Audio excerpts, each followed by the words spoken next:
Thank you, Casey. Tonight, running order for hot laps, heats, and features will be first will be the vintage sprint cars. Second will be restrictor. Third is A non-wing. Fourth is junior. Fifth will be mod lights. And sixth will be A-wing. So coming up first will be our vintage sprint cars making their return to Coles County Speedway from the Midwest Throwback Sprint Car Series. Have ourselves a little bit of a points battle tonight out of this class, as the top 3 in points are all attempting to make their way to the top of the points tonight. Scott Plew is going to be the leader of the points, headed into a night with a 15-point lead over Jarrett Thomas, and then Dan Ingram is a 27.5 points back from Scott Plew out in front. Those top 3 going to be racing for the top spot tonight. And at this time, Coles County Speedway would like to thank its sponsors, which include the following: Tomahawk Roofing Contractors, Fuqua Tree Service, Handing Race Components, Victory Fuel, Fuel Your Victory, Chemstream Race Fuels, RS12 Motorsports, Spartan Transportation, High Caliber Graphics, Dirt 2 Media, WFO Series, King Chassis, Hyper Racing, K1 Race Gear, Vision 1 Composites, Patriot Landscaping, Strong Bookkeeping, Napa of Neoga, Effingham, and Mattoon, Duncan Windows, Strong Elevator, and Burrow Max Pit Bikes. Also, we'd like to thank SRL Design and Media, who take all the pictures that you see posted on Facebook here at Coles County Speedway. And if you haven't already done it, please go over to Facebook and click the like button to follow all the action here at Coles County Speedway.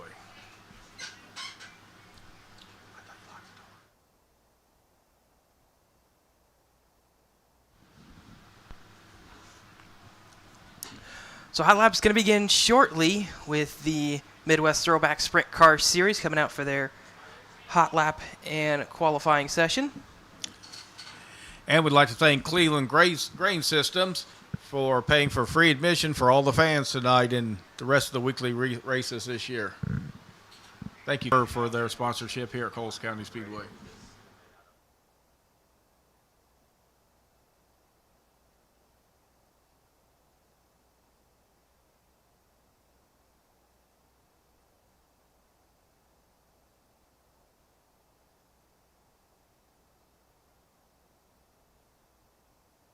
And we would like to remind all the fans out there in the seats that please stay away from the fence while the tracks are out running on the track. And looking at the bleachers, you'll see the yellow painted areas with the yellow handrail. Please do not sit or put any items on that area, as this is the way our fans have to get up and down the bleachers. Thank you for your cooperation.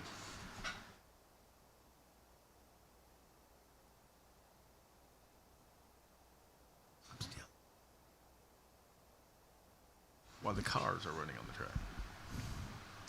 Have a few of the vintage sprint cars being pushed out onto the track right.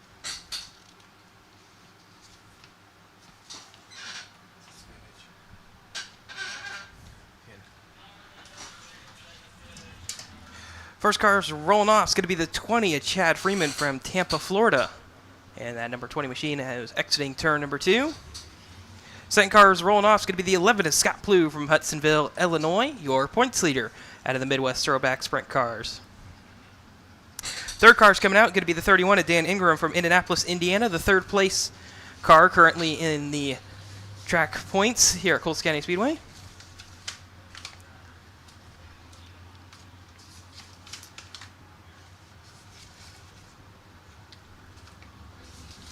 Looks like the fourth car out's going to be the 25V of Brent Morley from Melbourne, Victoria, over from Australia, coming overseas and making a start here at Coles County Speedway tonight.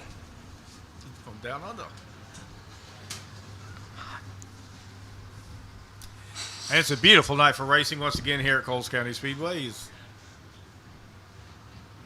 Track looks excellent tonight. Once again, the crew out here has done a wonderful job getting this track together. Got a cushion on the top, got the berm on the bottom, looks fast in the middle.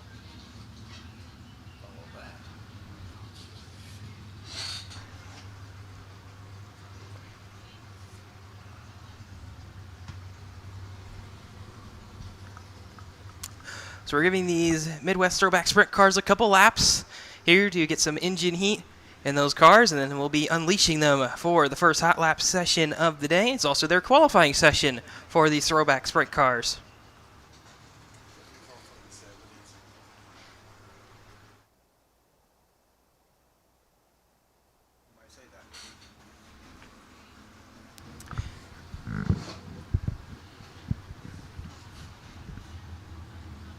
And just a reminder, these cars are made up of chassis from the 60s, 70s, and 80s. So a lot of history in these cars that are currently out there on the racetrack. Tell us about some of the history on it.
Hello.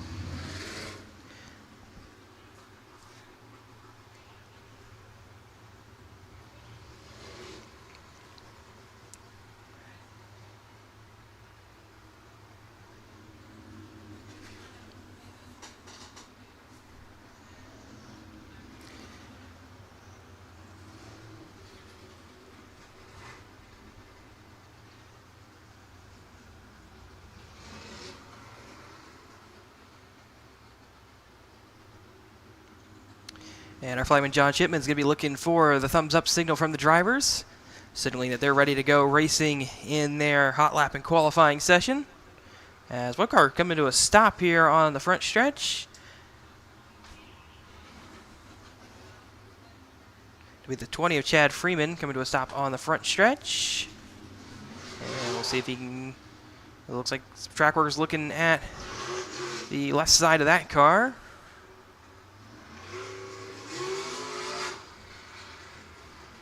As it looks like Chad Freeman trying to diagnose an issue on that number 20 machine.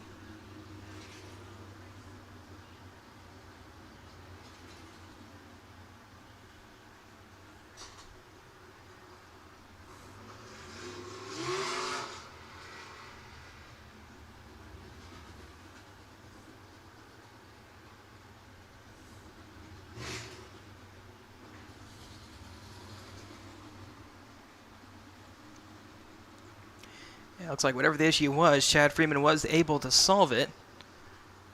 After coming to a stop on the front stretch, able to get that car refired, and he'll join back up for his qualifying and hot lap session.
And just like that, our flagman John Shipman's going to wave them through.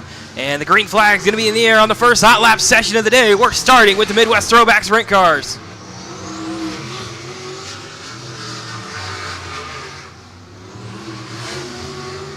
See quite a few guys already experiment, especially down with that very bottom group, but everybody's starting to move up to about the middle part of the racetrack. As you know, a pretty normal line here for the Midwest Throwback and qualifying session. Field's coming around to the white flag this time. You see Scott Palou staying right there on the bottom of the racetrack as he comes off turn number 4. He's pretty much lower than anybody else has been out of this session so far, really diamonding the exit of the corner. And that number 11 machine as he's going to come across the checkered flag.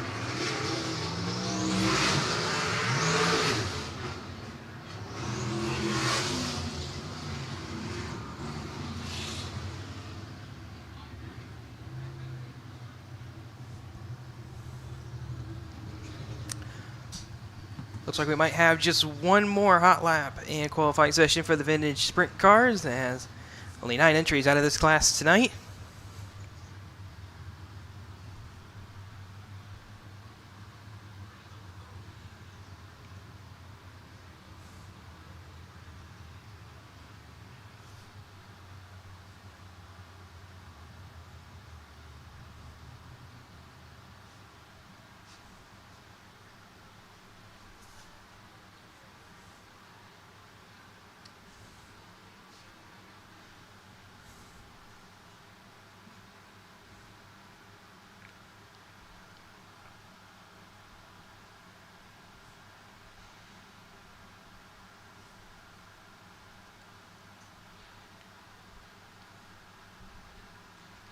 And now the second group of the Midwest Throwback Sprint cars being pushed out onto the racetrack for their hot lap and qualifying session.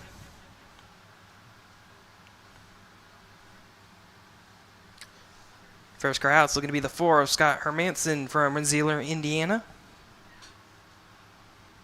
Second car being pushed out is the second car in points. Is that 72 car of Jarrett Thomas from Paxton, Illinois. And the car on the very top of that 3 wide will be the number 2 of Steve Thomas from Ludlow, Illinois.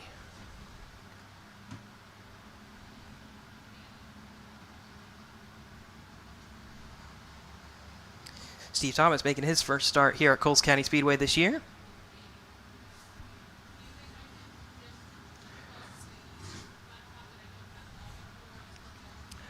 Fourth car being pushed out is going to be Donnie Gentry from Henderson, Kentucky, also making his first start here at Coles County tonight.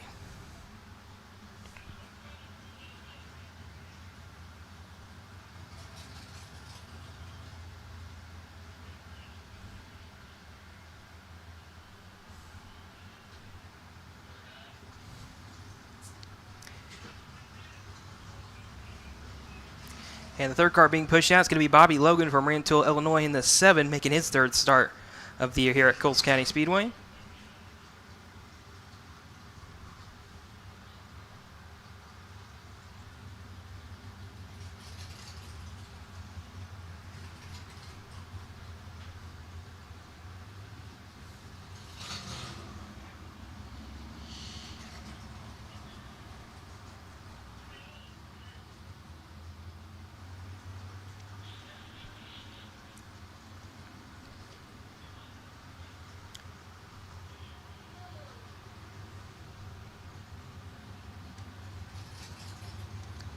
And everyone's able to get their engines fired.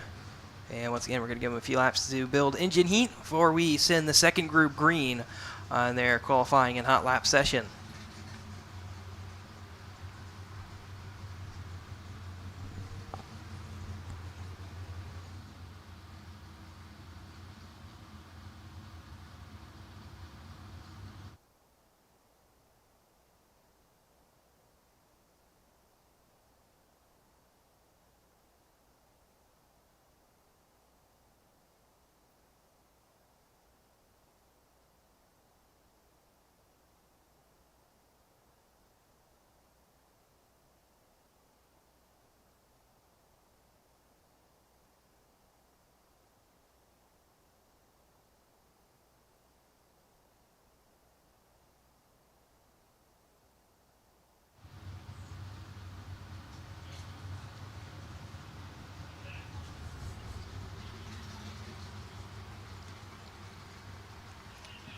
The drivers get a few laps here to get some heat in their motors before we'll turn them loose.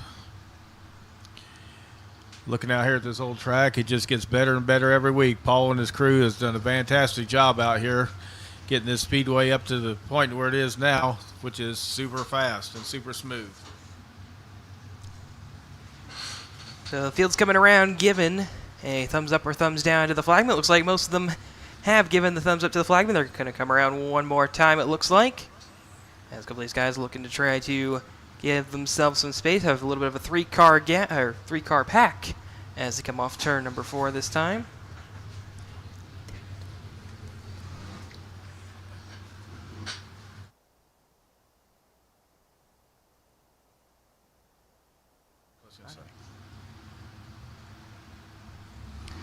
And just a reminder, if you can't make it to the racetrack, you can always tune in on WFO TV on your favorite Roku device, or you can find us on YouTube as well at the Hula Pro YouTube channel.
And just a reminder to the race fans out there, if you get hungry or thirsty, please go visit our concession stands. They have a great variety of food and drink down there. And just to the north of the concession stand is the Coles County Speedway souvenir shed, where you go down to get T-shirts, canned koozies, hats, all kinds of items down there embossed with the Coles County Speedway logos on it. Check it out.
Sounds like we're having a little bit of an issue with getting the scoring correct up in the tower up here, and we're just taking a little bit of time, make sure we have that correct for the Midwest Throwback Sprint Car qualifying.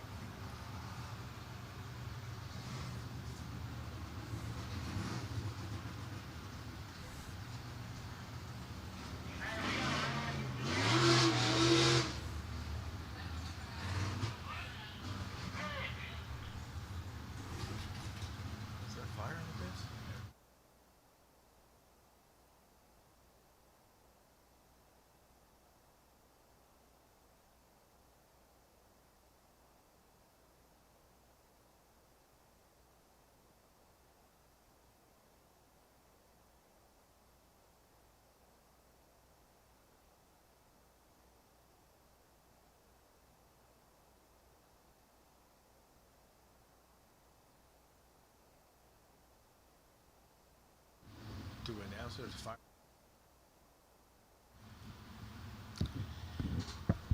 They stopped the cars up here on the front stretch because there is a battery fire at the moment in the pits that they are trying to get put out. Make sure everybody's safe first before we let anybody else go back out.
All right, fans, we're still having issues with trying to connect up here in the tower. So what we're going to do is we're going to push these vintage cars, sprint cars off the track.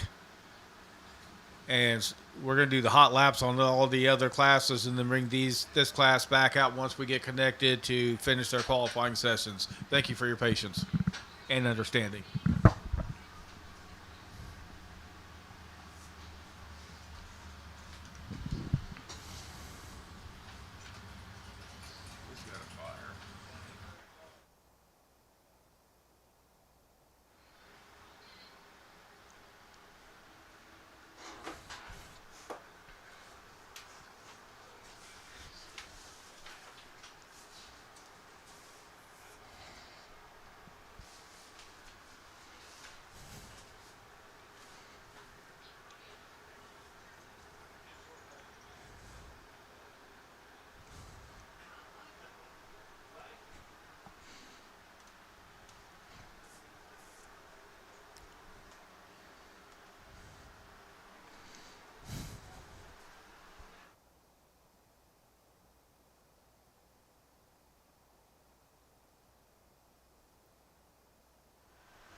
And to those who remember from last week, Katie Wagner went for a wild ride and left the track, unfortunately, in an ambulance last week. We did receive an update from Katie, and she's at home and resting and is in very good spirits, and she's ready to be healed and back in the race car. Hopefully we'll see her back here at Coles County Speedway very shortly, and hopefully she can be back in full condition and try to pick up her first win at Coles County Speedway soon. That certainly is good news, as that was quite a scary crash she had last week. Glad to hear she's doing good and will be out soon.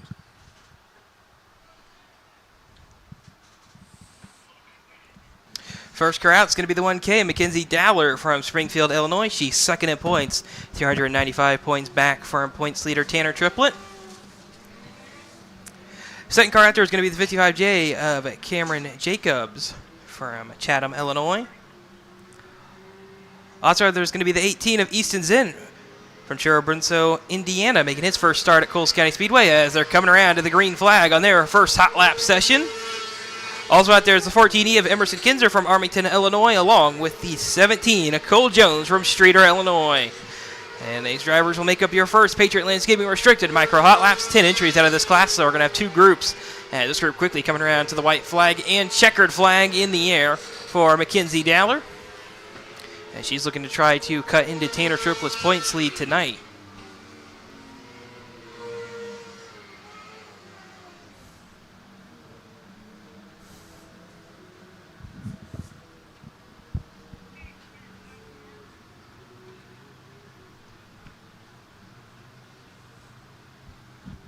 Hot laps. This will be the final group for the restrictors. First crowd's going to be the 10M of Mackenzie Meany from Terre Haute, Indiana. She's looking to make it 3 in a row this week. Third car's out is going to be the 22D of Dalton Clary from Marine, Illinois.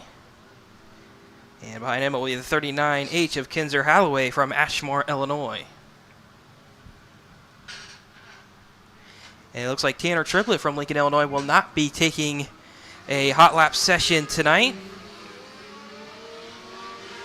As green lights are on, green flags in the air for the Patriot Landscaping Restricted Micro second group hot lap session. As right away, you're already seeing a little bit experimentation from some of these drivers. Especially you'll see a lot of experimentation from the 10M of Mackenzie Meany as she's sitting right behind that 79H of Kinzer Halliday, so you know her car is going to handle in traffic. Lydia Main, that 71M, though, looks pretty good around this racetrack as this group's coming around to the checkered flag to end the Patriot Landscaping Restricted Micro Hot Laps.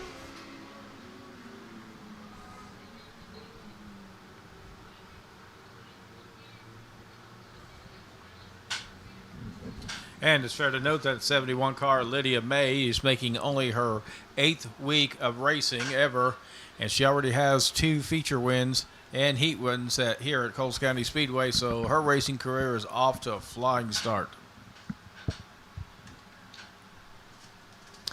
Coming out on the track now will be the A-Class non-wings for their hot laps. This will be only their 2nd event here at Coles County Speedway. First car out looks to be the 88T of Tyler Taylor from Danville, Illinois. Behind him, you'll find the 21V of Danny Vecino from Terre Haute, Indiana. And this group's coming around to the green flag. That third car out there will be the 34 Gavin Bean from Dana, Indiana. Also out there is the 14B of Nolan Bartley from Hammond, Illinois. Won the first A-Class non-wing feature earlier this year. Also out there, this is 12 of Dawson Wright from Terre Haute, Indiana, who will make up your first group of the A-Class non-wing hot laps. 10 entries tonight out of this class. As these drivers coming around to the checkered flag. Doing a lot of experimentation early on here at Coles County Speedway. A couple guys getting a little bit higher up on the racing surface. Seeing if that move's working for them tonight.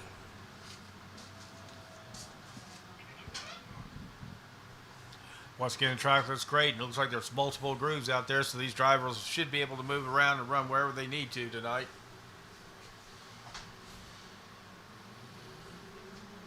And on the track now is our second hot lap session for the A-Class non-wing. First car out is going to be the 18 of Parker Bupp from Greenfield, Indiana. Yeah, it looks like he did get past, so the car in front of him will be the 16W of Hunter Walker from Decatur, Illinois, as they're coming around to the green right away. As the second group of the A-Class non-wing hot laps are underway. Coming to the green will be that 25B of Chevy Boyer from New Haven, Missouri. Behind him, you'll find one car that's really sideways going down into turn 1. They're going to come back around, see if that same handling issue is going to appear down on the tail end here. Doesn't look quite like it for that 54D of Dakota Woolwever from Wayne City, Illinois. And also out there is going to be the 3S of Brody Strongest. Maybe just something down there on the bottom of groove going into turn 1. As it looks like a couple of cars get really tight on entry down there in turn 1, trying to take the bottom groove, as everybody now going up towards the middle of the racetrack.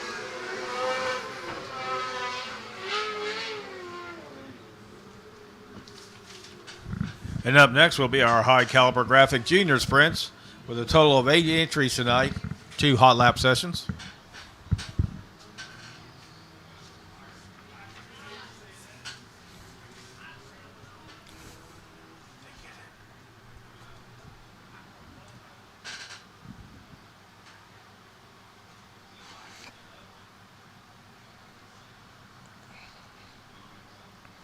And the high caliber graphic junior sprints making their way out onto the racetrack now. Leading them out is going to be the 10N of Madison Meany from Terre Haute, Indiana. Behind her, you'll find the 1Z of Xander Larone from Festus, Missouri. Third car out is going to be the point leader, Jasper Hellman, in the J16 from Ashmore, Illinois. Illinois. Be half of the 8 entries for the high caliber graphic junior sprints making the first hot lap group tonight. As the group comes around to the green, Jasper Hellman has got 2 other competitors inside the top 5 of points, but he's got himself a 537-point advantage over Madison Meany, who's the second place car in points. And they're going to be coming around to the checkered flag. And that 10M of Madison Meany looking pretty quick tonight, able to pull away from the 2 cars behind her in the hot lap session number 1 for the high caliber graphic junior sprints. Did I leave my phone up here?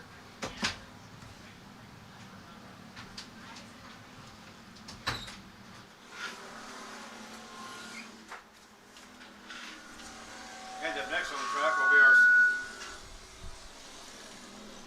second group of the high caliber graphic junior sprints. Hot laps, their final session.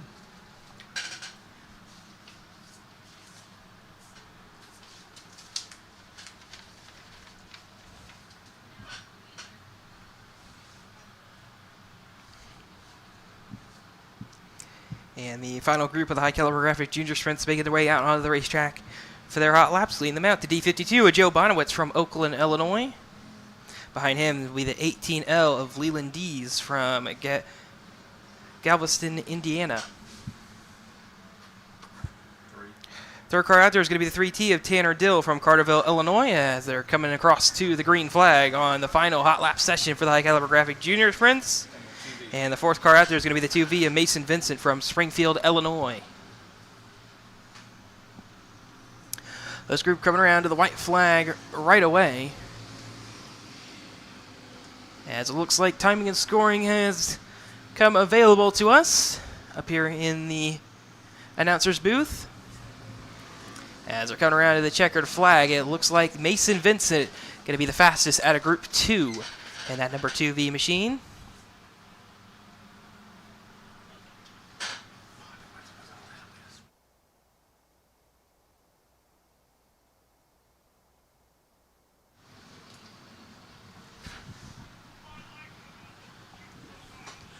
And up next will be our mod lights. We have 21 entries, so we'll have 3 hot lap sessions for them. It's only the third time this year they've been out here on the track. The first time they were here, they were rained out. Last time they were here a week or two ago, they put on a really good show. So we have a lot of entries in this class tonight. This should be really good.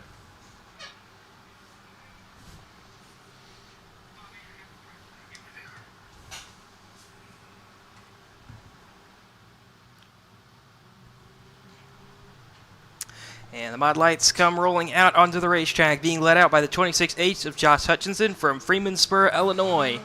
Behind him, you'll find the 97 of Kyle Franklin from Farmington, Missouri. Also out there, you'll find the U2 of Danny Jolly from Christopher, Illinois. You also find the 46 of Ralph Hallerman from Murkytown, Illinois, right behind him.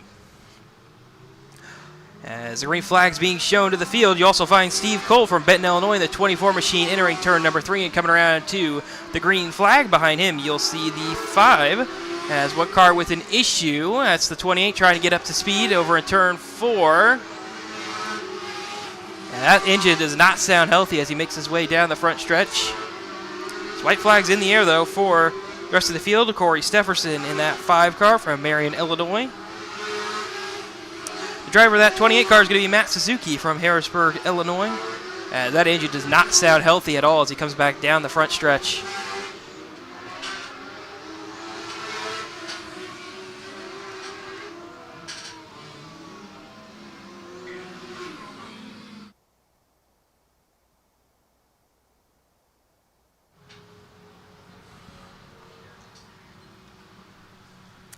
So that will conclude the first hot lap sessions for the mod lights tonight.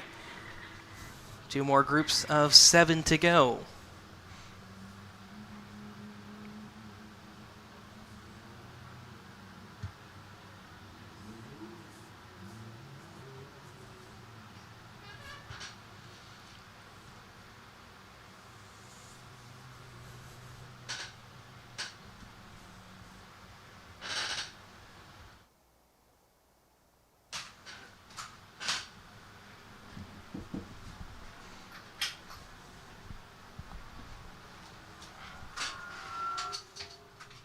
Second group of mod light heat laps.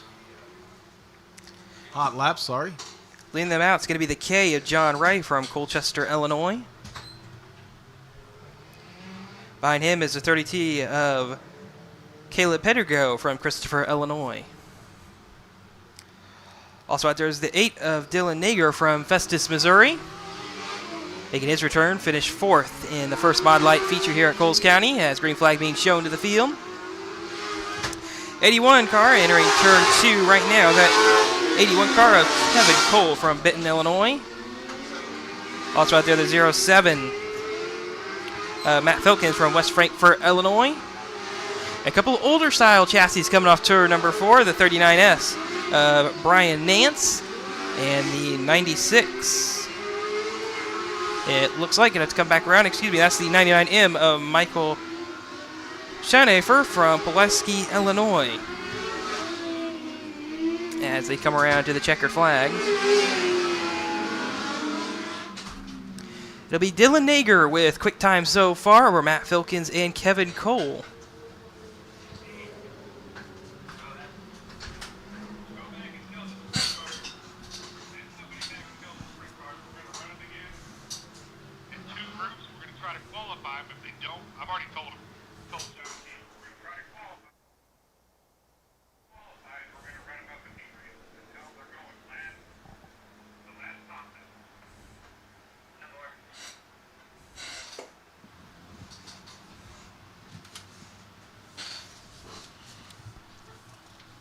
And we just got word that the vintage sprint cars will come out last for their qualifying session.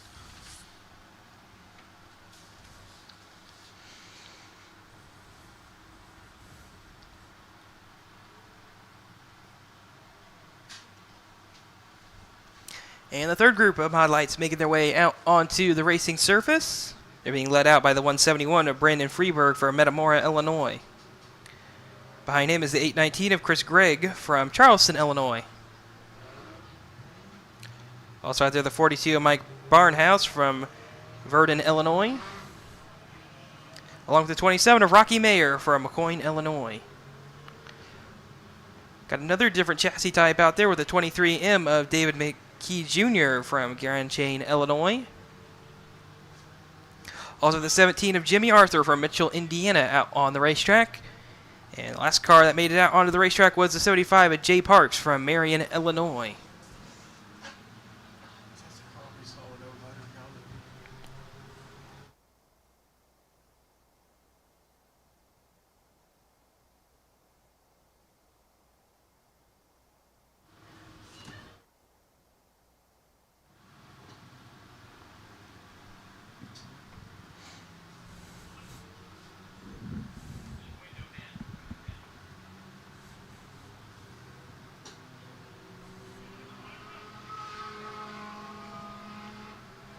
Caution lights are out. The field's coming around to the green flag on the second Mod Light Hot Lap session. One car slow over in turns 3 and 4. That's the 27 of Rocky Mayer.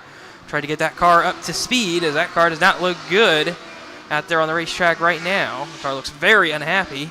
But one car that does look very happy is the 171 of Brendan Freeberg. Got quick time by over a second so far over Mike Barnhouse. Barnhouse able to close to within 0.6 of a second.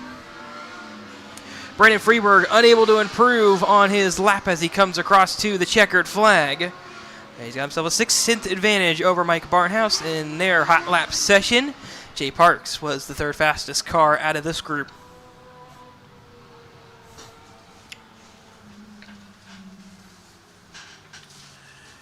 And up next will be our Strong Elevator A-Class wing for their hot lap sessions. 2 groups, total of 10 entries.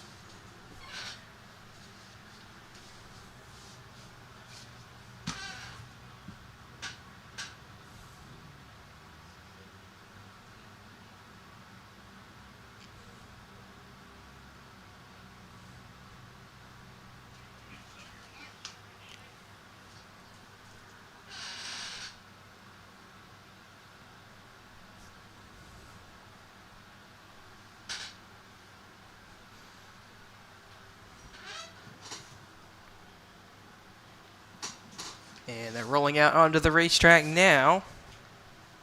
As leading them out is going to be the 1K of Harrison Robards from Dardine Prairie, Missouri. Behind him, you'll find the 4R Cruz Stanfield from Brownburg, Indiana.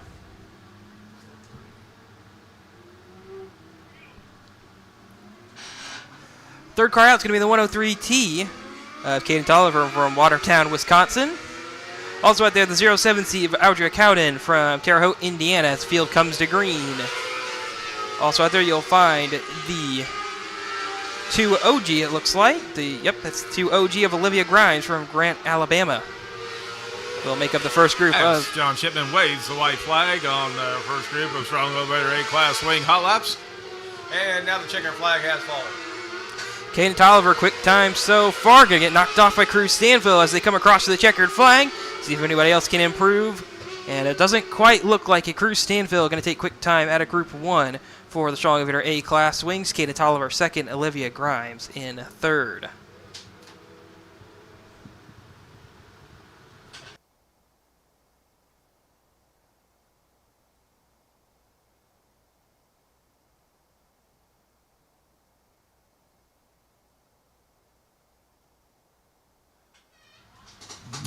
And the scoring issue has been resolved in the tower once again.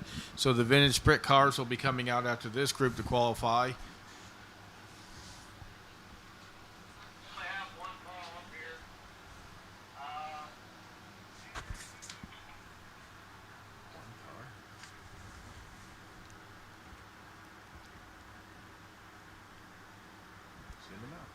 Here he comes. And And coming on the track now is the number 16 car of Hunter Walker from Decatur, Illinois, along with the number 88T of Audra Cowden from Terre Haute, Indiana. the 88T being driven by Tyler Taylor from Danville, Illinois.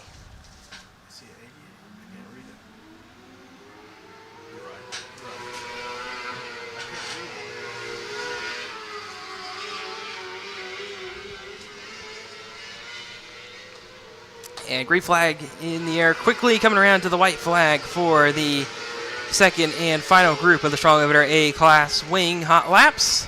Hunter Walker looking quick out of this group.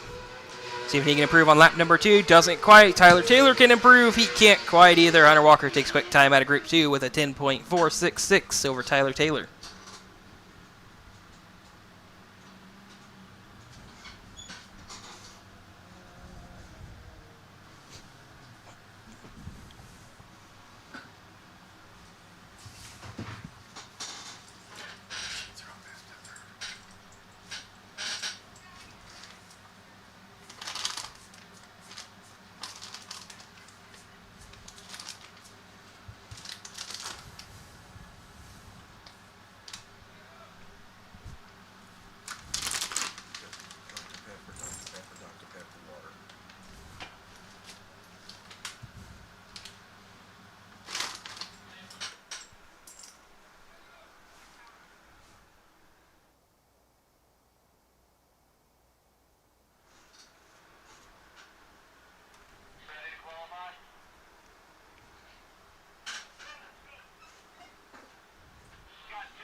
And now being pushed out back onto the racetrack are the Midwest Throwback Sprint cars. Once again, it's time for their qualifying session now that we got the scoring issue resolved.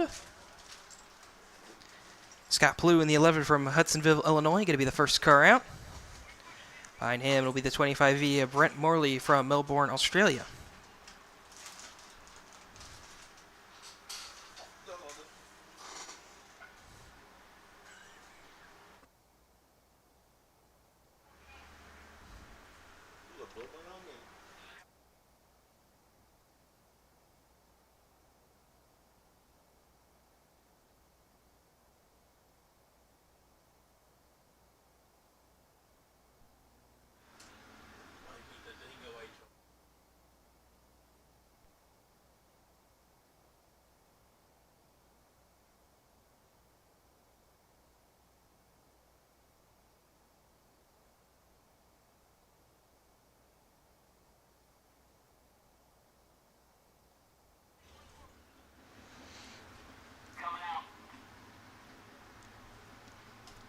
Third car coming out could be the 31 of Dan Ingram from Indianapolis, Indiana.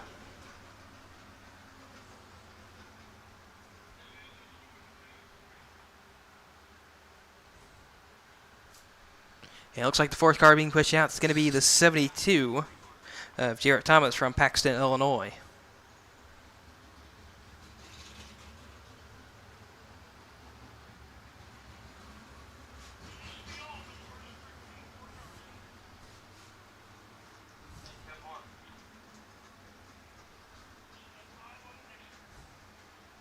As our flagman John's going to be looking for a thumbs up signal from the drivers. Yeah, looks like everybody gave him a thumbs up. We're looking to be headed green on the Midwest Throwback Sprint car qualifying. And just like that, green flags in the air on the Midwest Throwback Sprint car qualifying.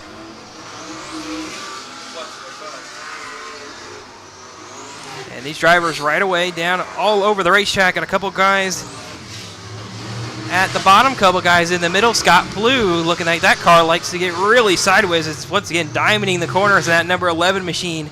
He's going to come around looking to see if he can take quick time first lap straight to the top of the charge for that number 11 is Scott Blue over Dan Ingram. If Ingram can improve, doesn't quite on lap number 2 as they come across to the white flag. White flag shown, nobody able to beat Scott Blue here in the first qualifying session with an 11.013 over Dan Ingram, who was 2/10 back with an 11.237. Jarrett Thomas third, Brandon Morley in fourth.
So actually, it looks like Jarrett Thomas went for a spin over in turn 2, so they're going to give him one more green flag lap for the Midwest Throwback Sprint Car qualifying.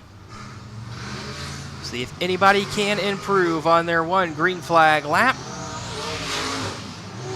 Green flag shown to the 31 of Dan Ingram, seeing if Ingram can improve on his lap times. He's got to get 2/10 here on Scott Blue. We'll see if Scott Blue himself can improve. He's got himself a very good race car as he comes across the timing line to start his laps once again.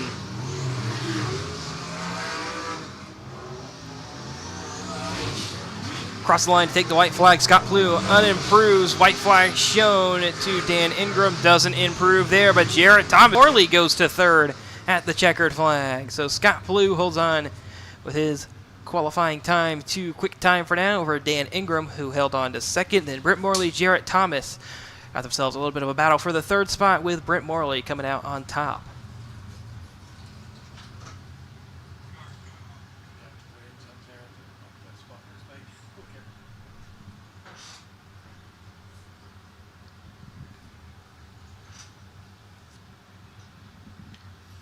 And up next will be our final qualifying session for the vintage sprint cars.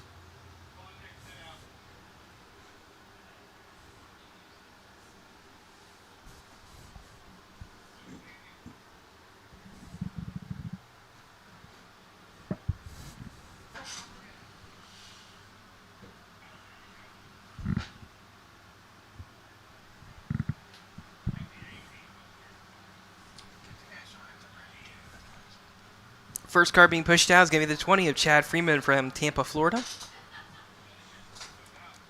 Second car being pushed out is going to be Bobby Logan from Rantoul, Illinois.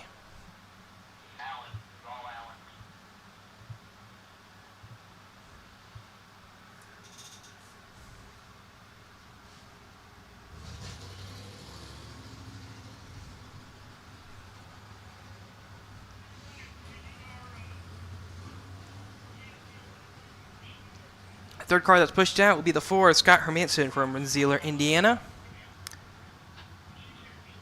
With the fourth car being pushed out, will be the 8D of Donnie Gentry from Henderson, Kentucky. And the last car out is going to be the 2 of Steve Thomas from Ludlow, Illinois.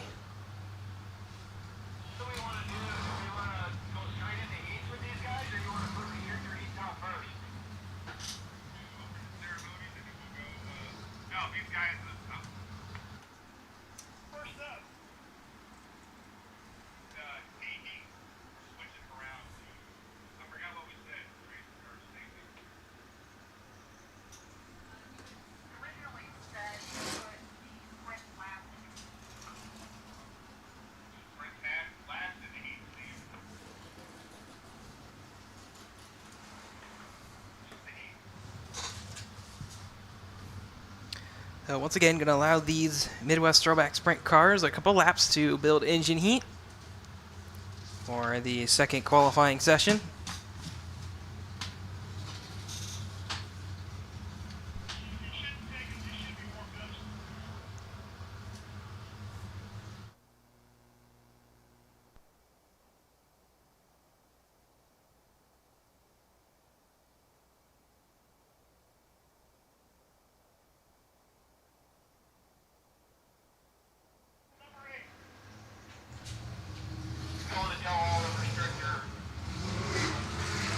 And the field's coming around. They're taking the green flag on the second qualifying session for the Midwest Throwback Sprint cars.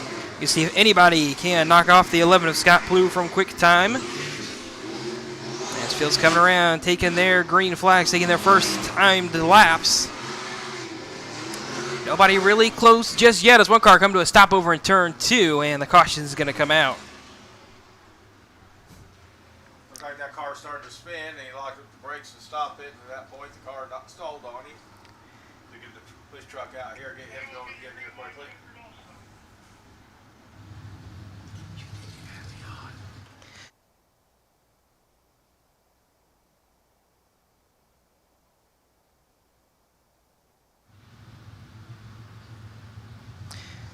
That car that came to a stop is the 8D of Donnie Gentry from Henderson, Kentucky.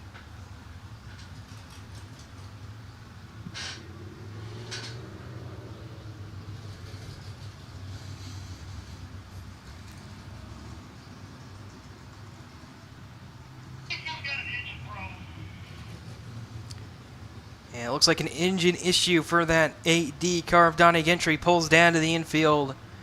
And that will end his qualifying session. Caution lights extinguished once again. Green flag's going to be shown to number 2 is Steve Thomas as he comes back through turns 3 and 4. Off turn number 4, green flag's in the air. First timed laps coming back around for that number 2 is Steve Thomas. His first lap before the caution was 11.677. See if he can come around and improve on his second lap as he comes to the white flag. Yes, he will. Out to an 11.4. He's not quite able enough to knock off Donnie Gentry, who set an 11.451 before he had an engine issue himself, as nobody's anywhere close to the top 2 right now of Scott Plue and Dan Ingram, who are, without a doubt, going to be your top 2 quick times as checkered flag falls. And with only one lap, Donnie Gentry is going to take quick time out of the second group of qualifying for the Midwest Throwback Sprint cars over Steve Thomas, Bobby Logan, Chad Friedman, and Scott Hermanson.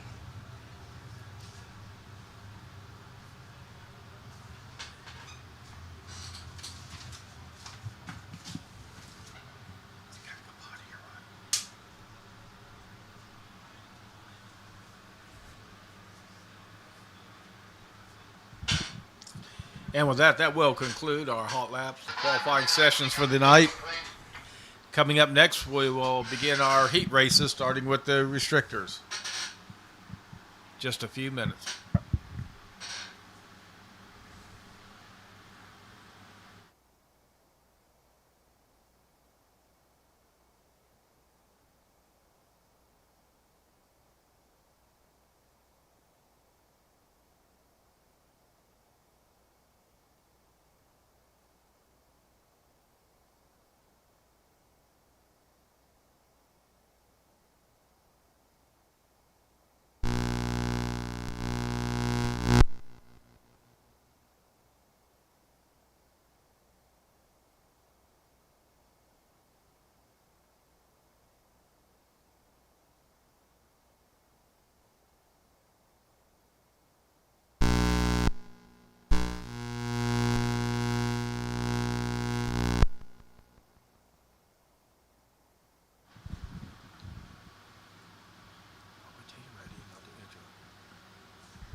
All right, ladies and gentlemen, our heat races will begin here in just a moment. But at this time, we ask that you please rise if you can and remove your caps for the playing of our national anthem.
Thank you. And as always, once again, thank you to all the veterans out there for your service and sacrifice.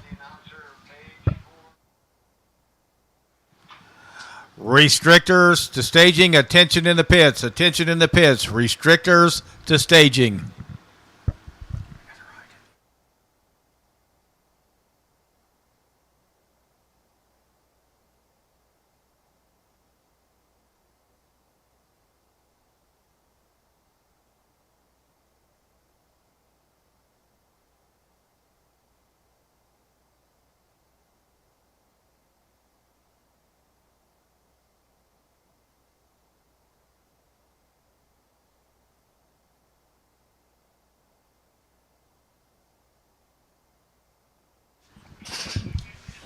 All right, race fans, it's time to go racing here at Coles County Speedway. Up first is our Patriot Landscape Restricted Micros with 10 entries. We'll have 2 heat races of 5 cars each. Your starting lineup for the first race will be, starting first, from Marine, Illinois, number 22D, Dalton Clary. Starting second, from Streeter, Illinois, number 17, Cole Jones. Starting third, from Terre Haute, Indiana, number 71M, Lydia May. Starting fourth, from Springfield, Illinois, number 1K, Mackenzie Dowler. And starting fifth, from Terre Haute, Indiana, number 10M, Mackenzie Meany. This is your Patriot Landscape Restricted Micros Heat Race number 1.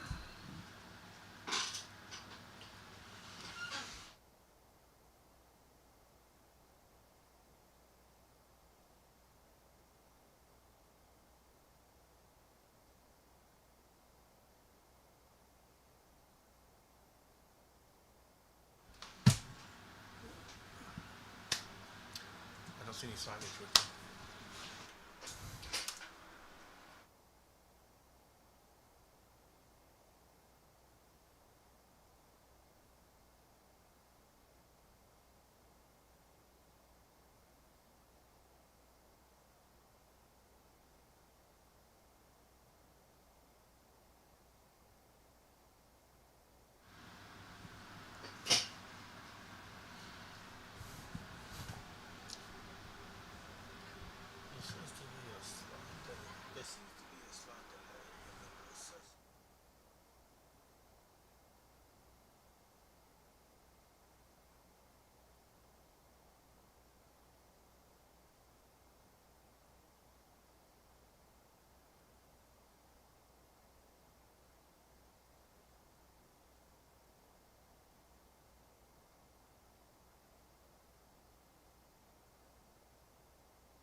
And on the track now is our first heat race of the evening, your Patriot Landscape Restricted Micros Heat Race number 1.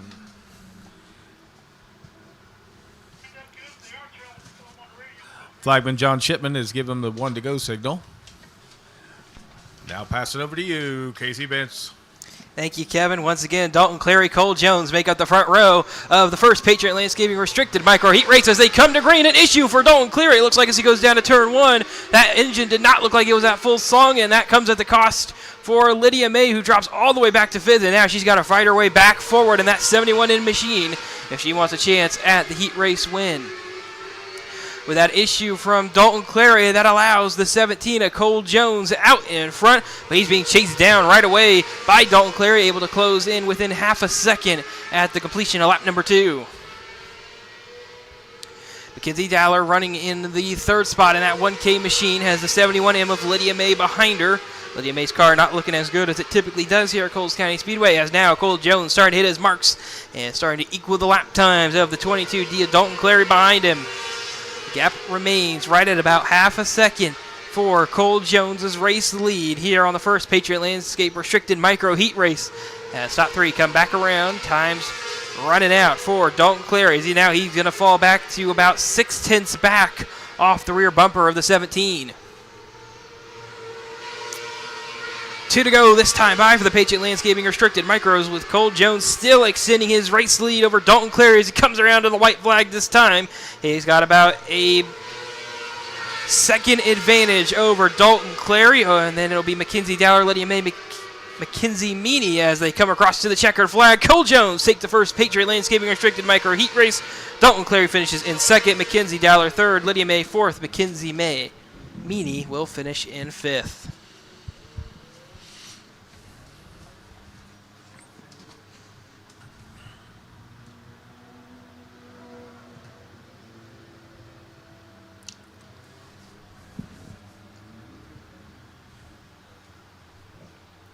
And coming up next will be heat race number 2 for the Patriot Landscaping Restricted Micros.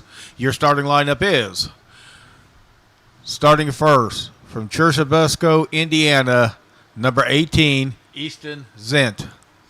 Starting second from Chatham, Illinois, number 55J, Cameron Jacobs. Starting third from Lincoln, Illinois, number 22, Tanner Triplett. Starting fourth from Arlington, Illinois, number 14E, Emerson Kinsner. And starting fifth from Ashmore, Illinois, number 79H, Kinzer Holloway. This is Patriot Landscape Restricted Micro Heat Race number 2.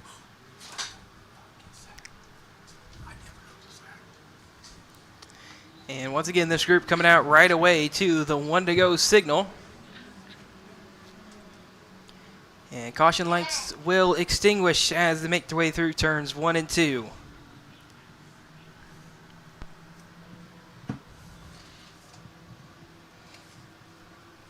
And as the field approaches turns 3 and 4, Cameron Jacobs leads the field to the start cone. Green flags in the air on the second Patriot Landscaping Restricted Micro Heat Race. Cameron Jacobs trying to take the lead away on the outside. He will as they're 3 wide off turn 2 for second.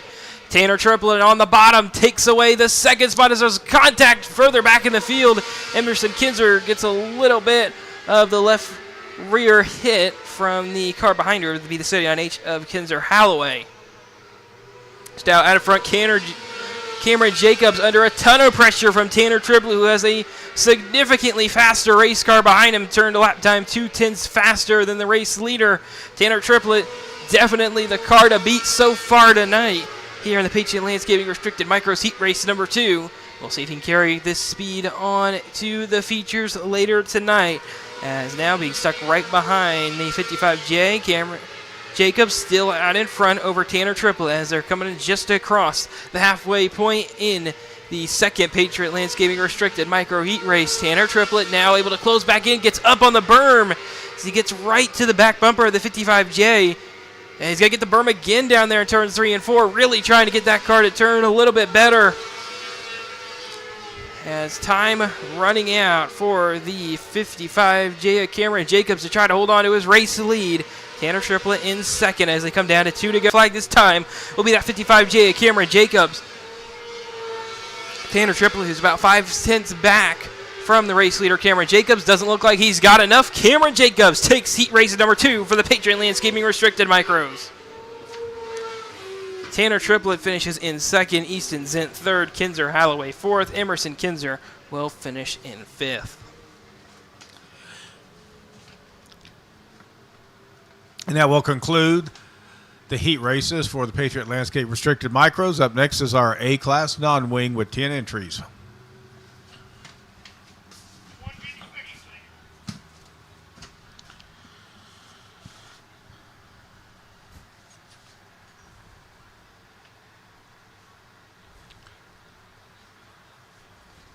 As you can see, our heat race winners stopped in the infield to have their picture taken by SRL Design and Media.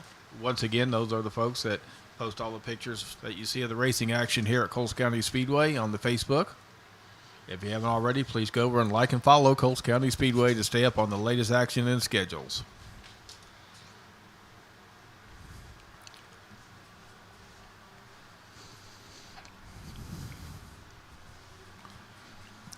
On the track next is A-Class non-wing, 10 entries, 2 heat races of 5 each.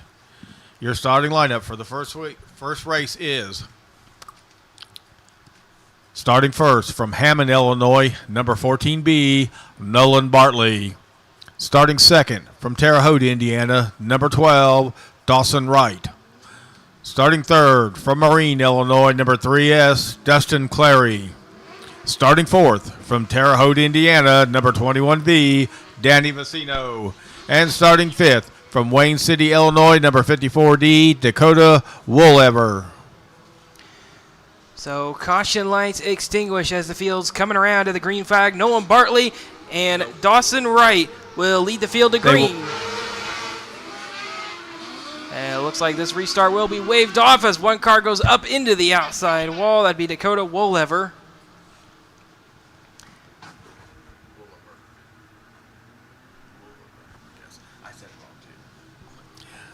Our flagman John Shipman did not like that start as we had a car jump early.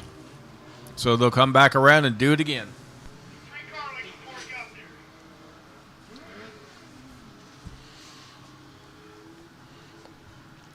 So once again, it'll be Nolan Bartley and Dawson Wright, the front row, as they approach the start cone over in turns 3 and 4. And they're going to try to make this start a little bit better. And green flags in the air on the first A-Class non-wing heat race of the night.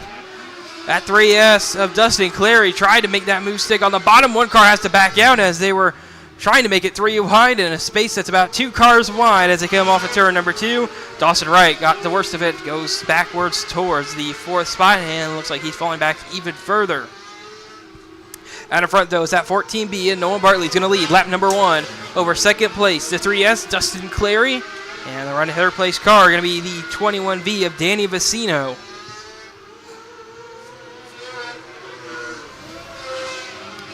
About a second advantage for race leader Nolan Bartley as they complete lap number 2. He's got himself a very good race car here tonight. Running lap times about 0.2 of a second faster than the second place car. Find his lap times as they close in on the halfway point. Not enough there. He falls back even further to over a second now for the race leader Nolan Bartley as he comes back through turns 3 and 4 and coming just across the halfway mark. 2 to go, though, for the 14B of Nolan Bartley as they come back through turns 3 and 4. He's collecting the white flag this time with about a second advantage over the 3S of Dustin Clary as they make their way back down to turns 1 and 2.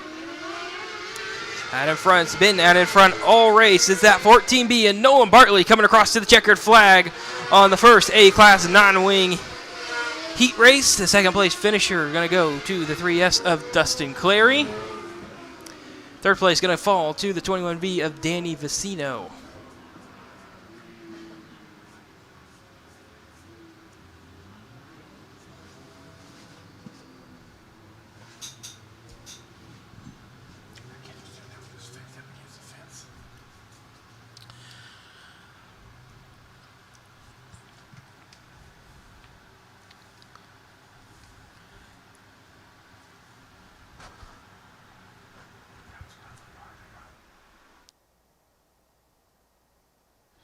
And while Nolan Bartley gets his picture taken down here, we will give you the starting lineup for the A-Class non-wing heat race number 2.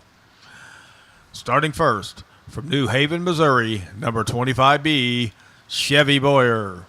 Starting second from Danville, Illinois, number 88T, Tyler Taylor. Starting third from Dana, Indiana, number 34, Gavin Bean. Starting fourth from Greenfield, Indiana, number 18, Parker Bupp. And starting fifth from Decatur, Illinois, number 16W, Hunter Walker. This is your final A-Class non-wing heat race.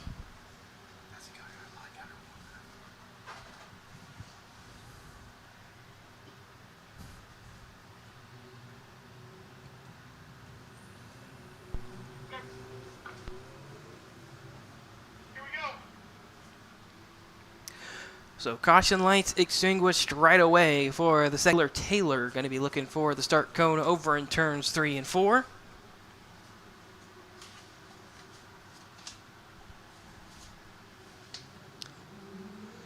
And green flags in the air on the second A-Class non-wing heat race. Chevy Boyer got himself a great jump there as Tyler Taylor with an issue slowing off turn number 2. And this will bring out the first caution. Looks like that car's still rolling. Now he's able to get up to speed as they come around and complete lap number 1.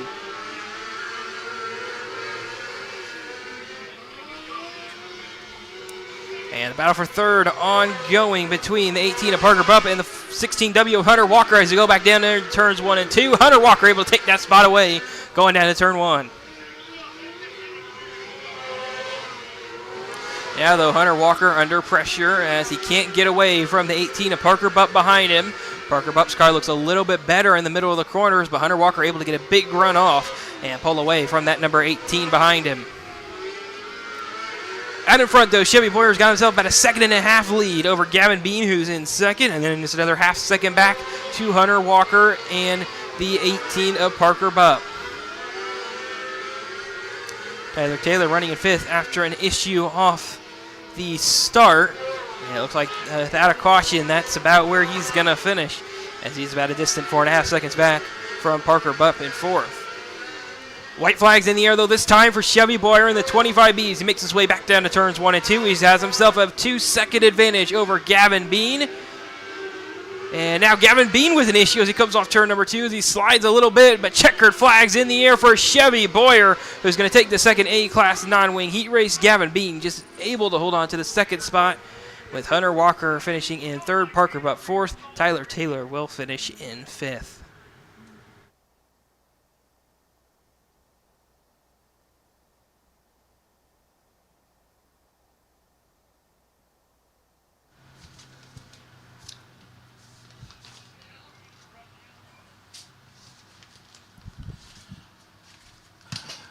Coming up next will be our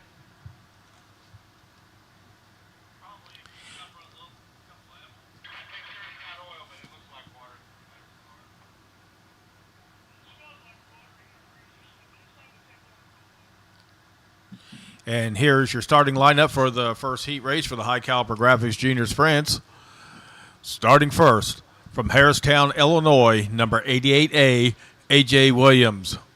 Starting second from Terre Haute, Indiana, number 10M, Madison Meany. Starting third, 52, Joe Bonowitz, your High Caliber Graphics Junior Sprint heat race number 1.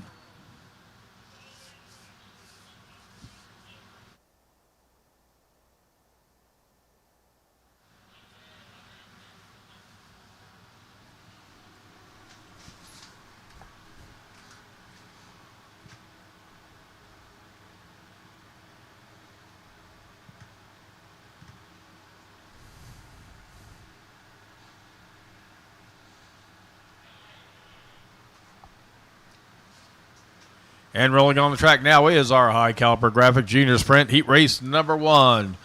As they get the 1 to go signal from flagman John Shipman and should go green this time around.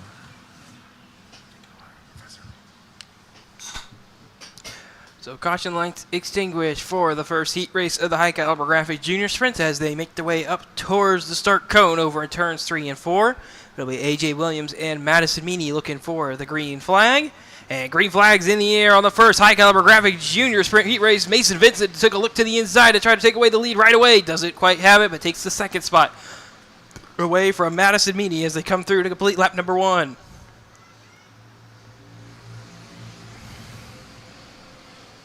A.J. Williams, however, opened about a 4/10 of a second advantage at the end of lap number 1. And it looked like he's going to extend it a little bit further as he comes off at turn number 4 this time.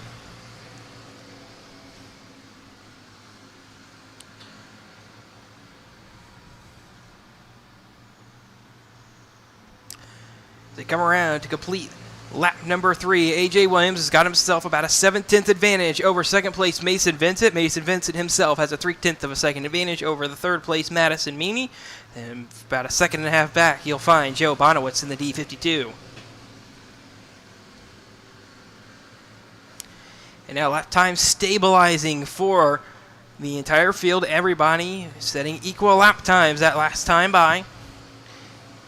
And they'll do it once again as Madison Meany now falls to 0.5 seconds behind Mason Vincent in the 2V in second.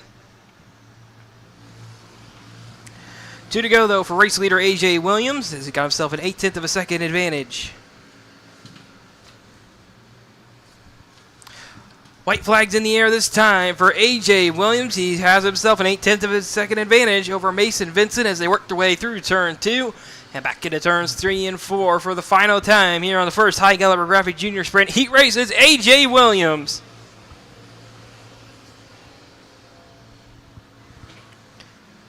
A.J. Williams, the winner of the first High Caliber Graphics Junior Sprint Heat Race. The second place finisher goes to Mason Vincent. Third will be Madison Meany, and fourth will be Joe Bonowitz.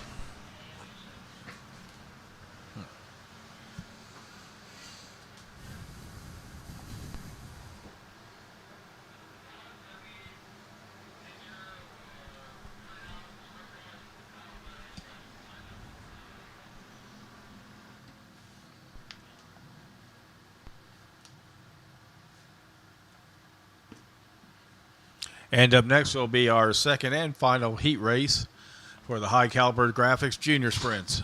Your starting lineup will be, starting first, from Ashmore, Illinois, number J16, Jasper Hellman. Starting second, from Festus, Missouri, number 1Z, Xander LaRose. Starting third, from Galveston, Indiana, number 18L, Leland Dice. And starting fourth, from Carterville, Illinois, number 3T, Tanner Dill. Your High Caliber Graphics Junior Sprint Heat Race number 2. Caution lights extinguished as Jasper Hellman and Xander LaRose approach the start cone over in turns 3 and 4. And green flags in the air on the second High Caliber Graphic Junior Sprint Heat Race. Jasper Hellman gets a poor start, and that allows Xander LaRose out in front. And now Jasper Hellman falling further back as he gets loose off of turn number 2. See if he can hold on to the second spot as they come through turns 3 and 4. Just about able to hold on as they come off turn number 4 to complete lap number 1. And that number J16 does not look happy at all. That car was loose once again as he came off turn number 2. That allowed Leland Deese to get right back to the back bumper in that number 18L. As Tanner Dill also just waiting behind him, waiting for his time to strike. As out in front, Xander LaRose has opened about a 2-second advantage over the second High Caliber Graphic Junior Sprint Heat Race field.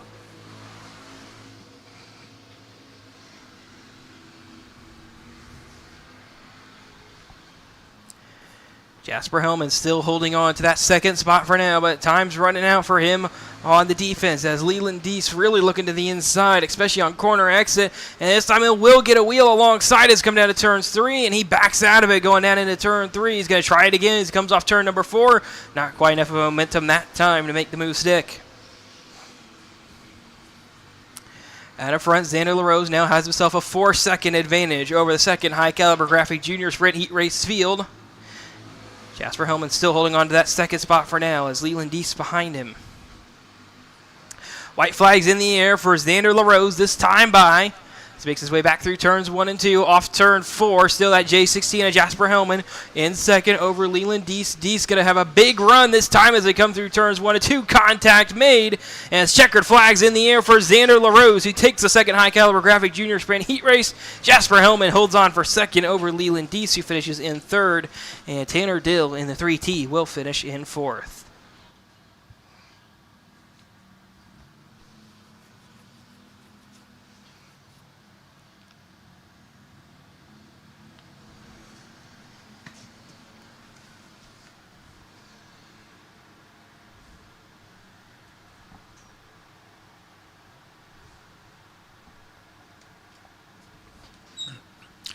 And coming up next will be our mod lights with 21 entries. We will have is starting first from Mitchell, Indiana, number 17, Jimmy Arthur. Starting second from Pulaski, Illinois, number 99M, Michael Schnaufner. Starting third from Charleston, Illinois, number 819, Chris Gregg. Starting fourth from Benton, Illinois, number 81, Kevin Cole. From Freeman Spur, Illinois, number 26H, Josh Hutchinson. And starting seventh from Metamora, Illinois, number 171, Brandon Freeberg. Your mod light heat race number 1. So couldn't give him the one to go this time by, it looks like. First time out they couldn't, this time they will get it. There'll be 2 pace laps for the first heat race for the mod lights tonight, with caution lights now extinguished. The field makes their way off turn 2. It'll be Jimmy Arthur and Michael Schaffner as they come around through turns 3 and 4 as one car pulls to the infield. Through the start cone they come. Green flags in the air on the first mod light heat race. And that's the number 28 car of Matt Suzuki from Harrisburg, Illinois. He had to pull off before the race began. 81 of Kevin Cole making moves on the outside already. 4th to 1st on the first lap. As he's got himself a very good race car out on the top of the racetrack. And he's going to be pulling away from the field as they come around to complete lap number 2. Josh Hutchinson as well making his way forward. Started 6th up to 3rd and looking on 2nd place now. He's going to try a crossover move on Jimmy Arthur, and he's going to take that 2nd spot away as they make their way off turn 2. Now here comes the 171 of Brendan Freeberg, also making his way forward as well. Started in 7th. Now he finds himself in the 3rd spot. But out in front, Kevin Cole in that 81 machine with a 1.7 second advantage over 2nd place Josh Hutchinson, as Hutchinson looks like he's got himself a fast car as well. Top 3 drivers all setting lap times that last time by in the 11.5 second range. Then further back, you'll find a very quick drop-off for them, that number 17 and further back in the 12-second range. Now Kevin Cole starting to lose his advantage. Still has a 1.5 advantage though over Josh Hutchinson, as Hutchinson starting to hit his marks.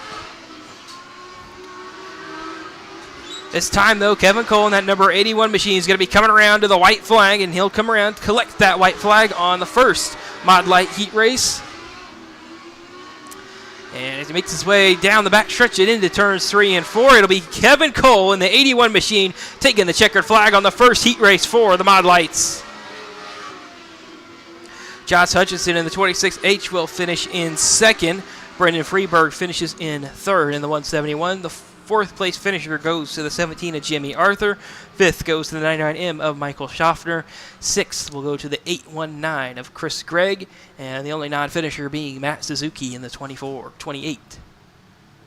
And what a great start for Kevin Cole in the number 81. As you said earlier, he went from 4th to 1st on the first lap and never looked back. Great run for him. And he stops to get his picture taken here as a heat race winner at Coles County Speedway. I'll give you the starting lineup for the Mod Lights heat race number 2. Starting first from Christopher, Illinois, number U2, Danny Jolly. Starting second from Marion, Illinois, number 75, Jay Parks. Starting third from Marion, Illinois, number 5, Corey Stevenson. Starting fourth from West Frankfort, Illinois, number 07, Matt Filkins. Starting fifth from Grand Chain, Illinois, number 23M, David McKee Jr. Starting sixth from Colchester, Illinois, number K, John Wright. And starting seventh from Mequon, Illinois, number 27, Rocky Meyer. This is your Mod Lights heat race number 2.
And now, rolling onto the track is your Mod Lights heat race number 2.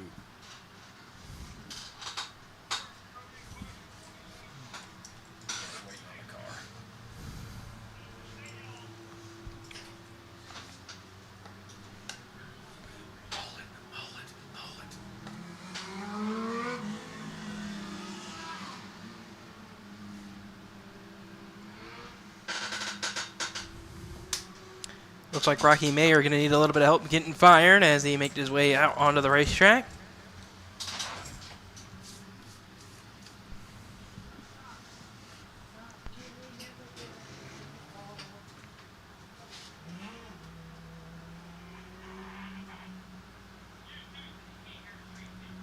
And the field will come around to the 1 to go signal. So caution lights will extinguish as Rocky Mayer makes his way back up to the field.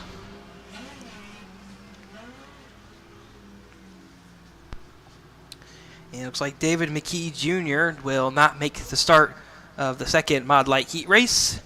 But out in front, it'll be Danny Jolly and Jay Parks leading the field to the start cone. As green flags in the air on the second Mod Light heat race is big stack up and down the front stretch as they make their way down to turns 1 and 2. A lot of cars scrambling as they're 3 wide. A little bit of contact made between the K and the 75 as they make their way through turns 1 and 2. Now Jay Parks went from second all the way to the tail end of the field as he's going to lose another spot, this time to the K of John Wright. Out in front, though, still that U2 of Danny Jolly has himself a decent-sized lead over second place, who's the 07 of Matt Filkins.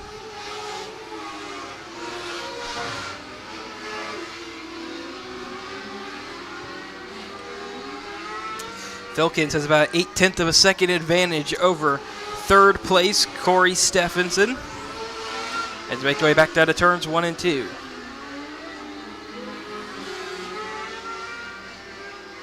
Still out in front, though, is that U2 of Danny Jolly as he's got himself a decent-sized lead as they come around to complete lap number 5 and now coming around to complete lap number 6.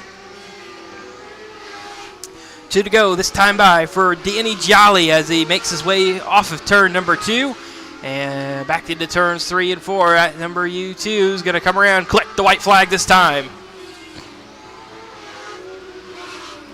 As the lead lap car is getting spread out, the U2 of Danny Jolly is going to work through turns 3 and 4, and Danny Jolly takes the checkered flag on the second Mod Light heat race. Second place will go to the 07 of Matt Filkins. Third will fall to the 5 of Corey Stephenson. Fourth will go to the K of John Wright. Fifth goes to the 75 of Jay Parks. Sixth will go to the 27 of Rocky Mayer, and seventh. And as Danny Jolly stops to get his picture taken as a heat race winner here at Coles County Speedway in the Mod Lights, we will give you the starting lineup for heat race number 3. Final heat race tonight for the Mod Lights. Starting first, from Mulkeytown, Illinois, number 46, Ralph Halloran. Starting second, from Farmington, Missouri, number 97, Kyle Franklin. Starting third, from Festus, Missouri, number 8, Dylan Nazier. Starting fourth, from Christopher, Illinois, number 33, Caleb Pettigo. Starting fifth, from Benton, Illinois, number 24, Steve Cole. Starting sixth, from Verdon, Illinois, number 42, Mike Barnhouse. And starting seventh, in the number 39S, Brian Nance. This is your Mod Light heat race number 3.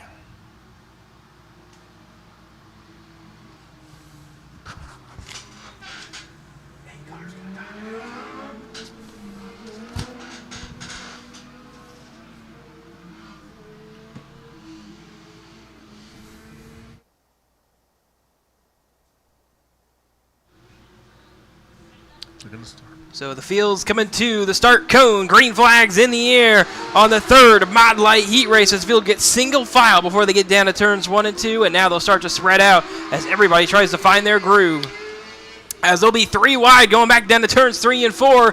As one car trying to make that stick up top. That's the 24 Steve Cole, who's still trying to make that move work up on the top groove. Doesn't quite work there. Tries to dive to the inside of the 46 of Ralph Halloran and can't quite get it down there. He'll make the move sick as he comes off turn number 4 this time. And number 24, Steve Cole, will go on by. Trouble over in turn 2. Caution's going to fly. It's the 42 of Mike Barnhouse, who went around over in turn 2 trying to get that car turned around. And number 24, Steve Cole, looks really fast as he picks his way up through the field. He will definitely be a threat before this race is over.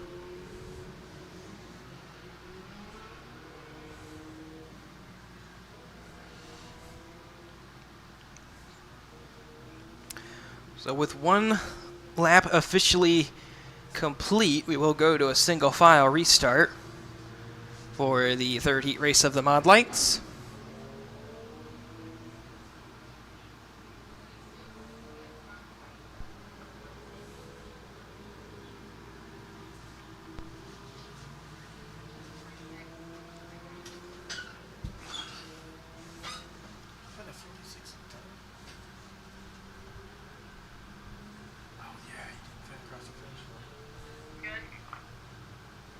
So the field's going to come to the 1-to-go signal this time, as Kyle Franklin will be the leader on the restart. Behind him, you'll find Dylan Nager and Ralph Halloran, who will make up the top three. A little bit further back, you'll find Steve Cole and Caleb Pettigrew, who will make up the remainder of the top five. And Kyle Franklin is going to lead the field back to the restart cone. Green flags back in the air on the third Mod Light heat race. Dylan Nager already trying to make that high side work as he comes back through turns 3 and 4. Really trying to get the car to stick up there. Not happening so far, as it allowed the 97 to Kyle Franklin to leave out in front. Now he's going to try to pull the crossover move over in turns 1 and 2. Doesn't work that time. Franklin still holding on to the race lead over Dylan Nager as they make their way back down to turns 1 and 2 as they complete lap number 3. The 46, however, of Ralph Halloran continuing to fall back further in the field, as out in front, Dylan Nager looking back to the outside, going to look for a crossover move. No, he sticks it on the outside, keeping the front tires alongside, as trying to make his move stick on the outside. A little bit of contact as they come back to 2 to go. Dylan Nager on the outside, Kyle Franklin on the inside as they come back into turns 3 and 4 to collect the white flag, this time by Dylan Nager, the leader at the line. Now Nager going to try to clear as he comes off turns 1 and 2. Contact made, Franklin goes around, and the caution's going to fly. It's like Kyle Franklin. He will have to go to the back of the line for the restart for a green-white checker. Kyle Franklin really tried to keep his car alongside to get down there to turns 3 and 4. And that move just didn't stick, as made a little bit of contact with the left rear of the Dylan Nager car.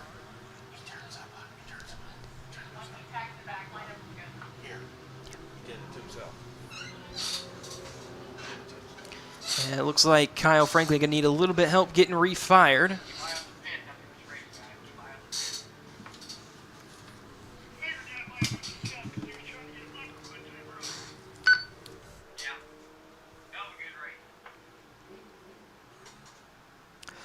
So Kyle Franklin able to get his car refired. Star is going to be Dylan Nager over Steve Cole and Caleb Pettigrew. And you'll find Ralph Halloran and the 39S of Brian Nance making up the top 5 as Dylan Nager leads the field back to the restart cone on the bottom of the racetrack. Green flags back in the air on the third and final Mod Light heat race on a green-white checkered. As field works their way back through turns 1 and 2, Kyle Franklin trying to make his way forward as quick as possible to try to lessen the damage he's done on himself, as white flags back in the air on the third Mod Light heat race, and through turns 3 and 4, it's going to be the 8 of Dylan Nager taking the checkered flag.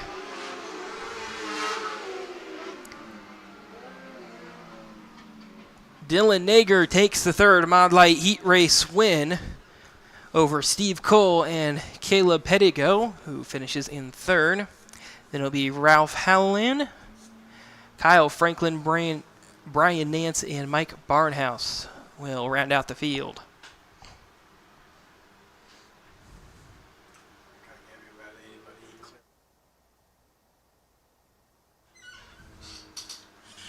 And coming up next will be our strong elevator A-class wing with 10 entries, 2 heat races.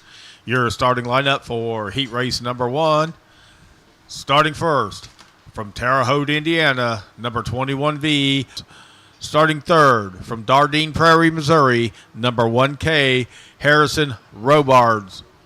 Starting fourth from Brownsburg, Indiana, number 4R, Cruz Stanfield. And starting fifth From Grant, Alabama, number 20G, Olivia Grimes. Your strong elevator A-Class wing heat race number 1, going green.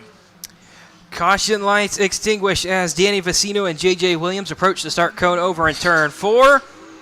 And our flagman doesn't like that. Sorry, it'll be waved off. As it looked like Danny Vicino went a little bit early there, and they're going to have to re-rack them and try it again. Drop it just like that. Drop it. So the field's going to come back around to the 1 to go signal as a warning will be issued to the 21V of Danny Vicino.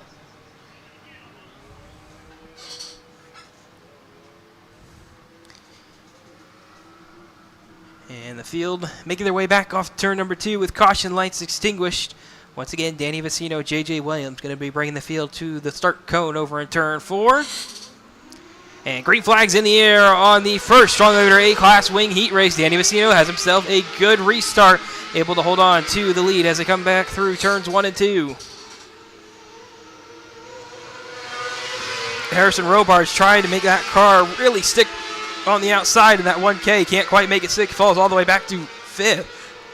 As out in front, the 8J of J.J. Williams trying to make his way around that 21V of Danny Vicino. Those two leaders have themselves about a 2-second advantage over the second place car, Cruz Stanville.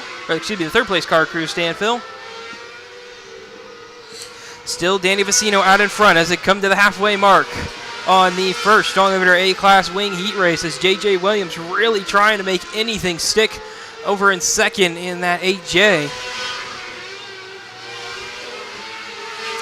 And now it looks like the 21V Danny Vicino starting to pull away from J.J. Williams as they make their way around to 2 to go this time by. The Harrison Robards in the 1K car does not look very happy out there on the racetrack right now as white flags in the air for the 21V of Danny Vicino as they make their way off turn number 2. And back down the backstretch, J.J. Williams able to close into the rear bumper, as it's not quite going to be enough as Danny Vicino takes the first strong elevator A-Class wing heat race. Second place going to go to the 8J of J.J. Williams. Third goes to Cruz Stanville. Fourth goes to Olivia Grimes. And fifth goes to Harrison Robards. And once again, we would like to remind everybody, please stand back from the fence while the racing is going on in the track. Don't be up against the fence. It is dangerous. Thank you.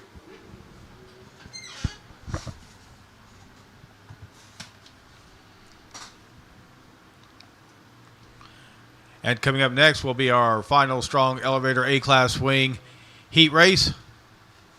Your starting lineup will be starting first from Terre Haute, Indiana, number 88T, Tyler Taylor. Starting third from Watertown, Wisconsin, number 103T, Caden Tolliver. Starting fourth from Wayne City, Illinois, number 54D, Dakota Wolliver. Starting fifth from Decatur, Illinois, number 16W, Hunter Walker. This is your final strong elevator A-Class wing heat race.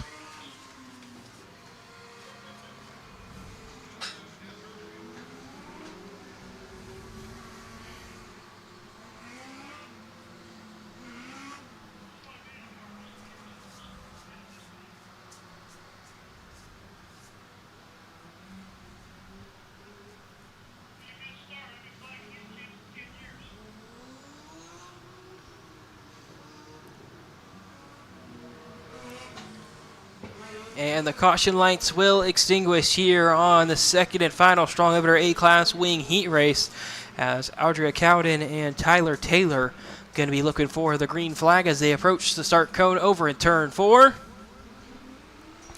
And green flag's in the air. Tyler Taylor gets a great jump as they're 3 wide as they go back to turn 1.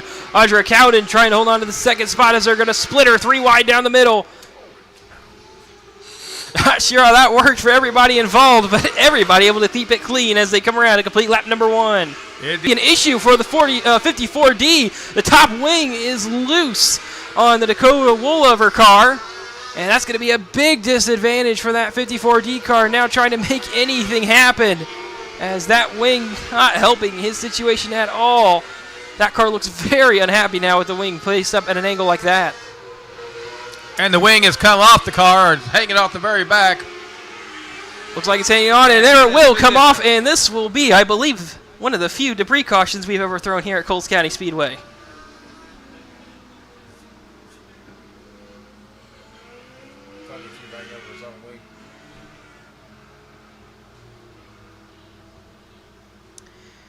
And Dakota Wolever will pull down to the infield. Now without a top wing on that race car.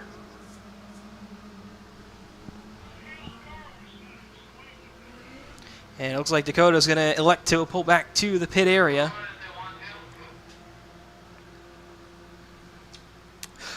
So exactly halfway down in the second strong A-class wing heat race as we get the first caution of the race.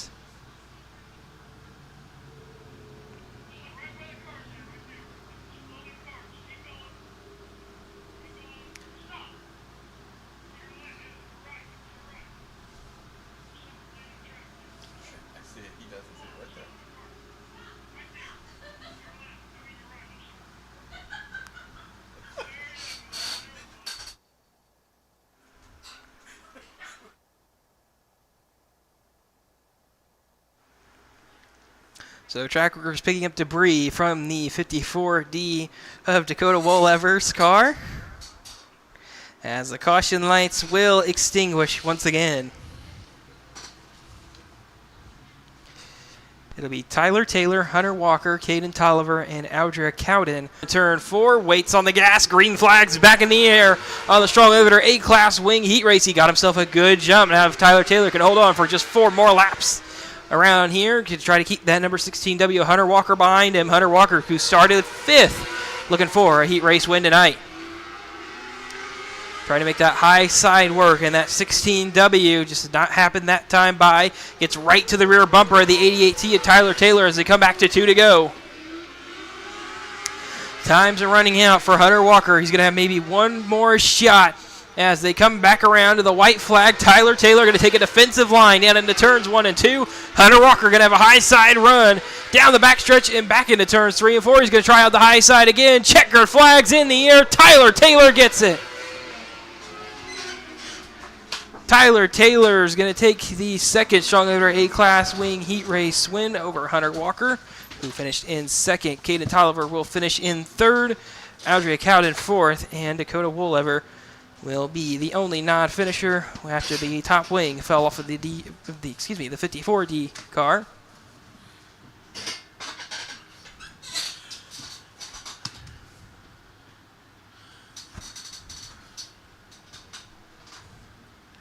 And coming up next will be your starting lineup for heat race number 1 will be from Hudsonville, Illinois, number 11, Scott Plew. Starting second from Melbourne, Victoria, Australia, number 25E, Brett Morley.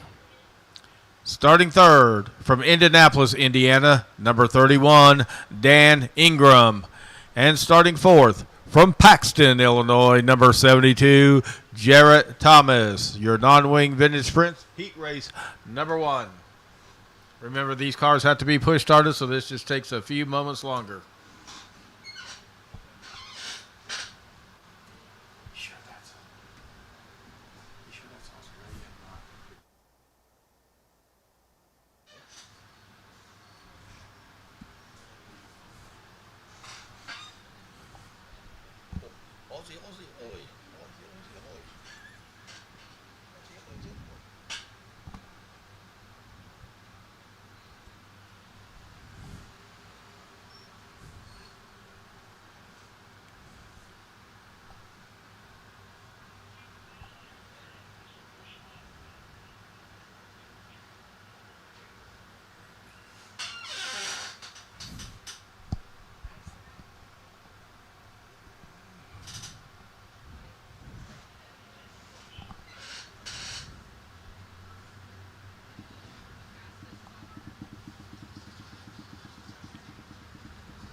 So with all engines fired, we're going to have to give them a few laps to build engine heat once again, and then we'll be sending them green.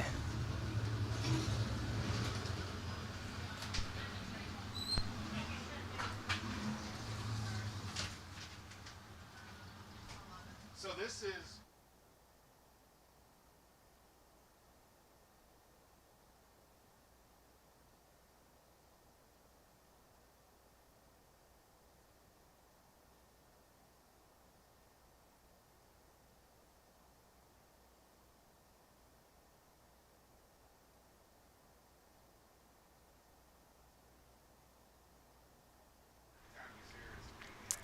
And now the Midwest Throwback Sprint car is going to come around to the 1 to go signal this time.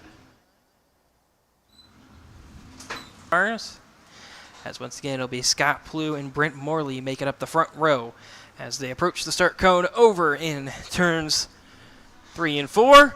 Green flags back in the air on the Midwest Throwback Sprint car heat races. And right away, a couple drivers getting the elbows out. A lot of contact made. Brent Morley and Dan Ingram coming together. And, yellow flags out for the first time tonight for the Midwest Throwback Sprint cars. And the 31 car has lost Dan Ingram has lost his rear bumper, and I believe the car is sitting on top of it.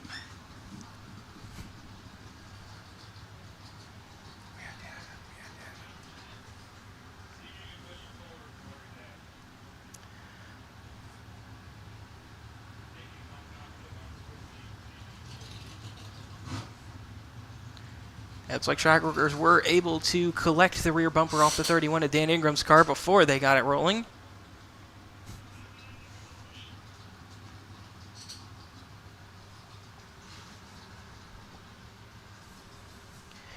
And now the track crew looking over the 25V car, Brent Morley. Push that car from the back.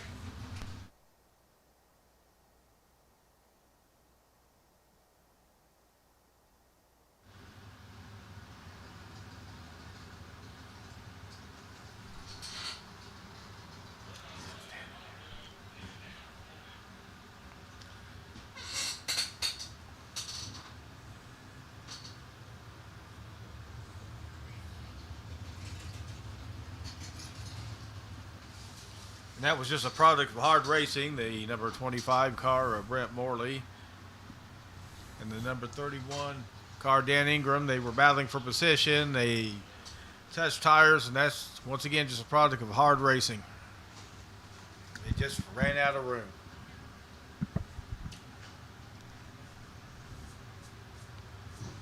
So situation like we said earlier, 3 cars going for a space only made for 2. And once those 2 cars got the bumping started with those 2 cars, they couldn't get each other separated, and ended up with both cars around over in turn 2. Absolutely. These cars are so big, and those rear tires are absolutely huge on this car, so real estate is at a premium in this group.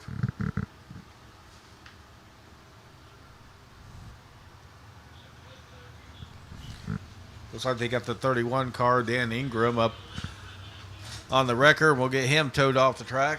They'll work on the 25 car of Brent Morley.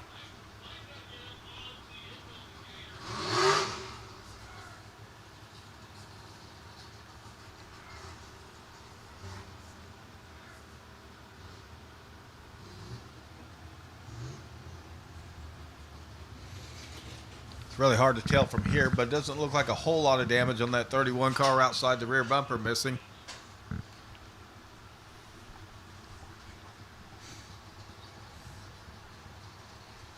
Hopefully the crew are able to repair Dan Ingram's car, and he can come back out for the feature later tonight.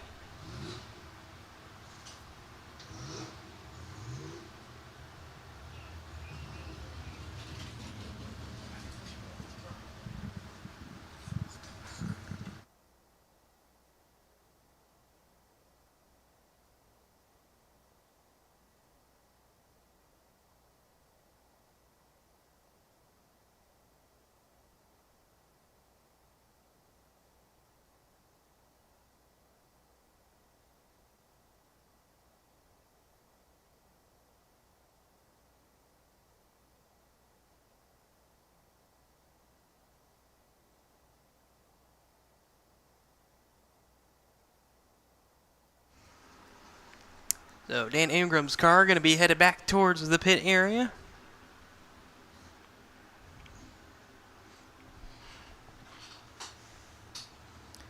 Track crew still working on getting the 25 via Brent Morley's car pushed down into the infield.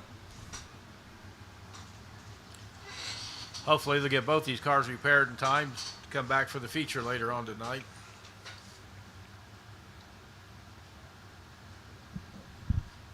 Looks like the 25 car, Brett Morley, may have a little damage to his front suspension. It appears the steering is not working correctly.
All right, flagman John Shipman gives him the 1 to go signal. We'll go green next time around.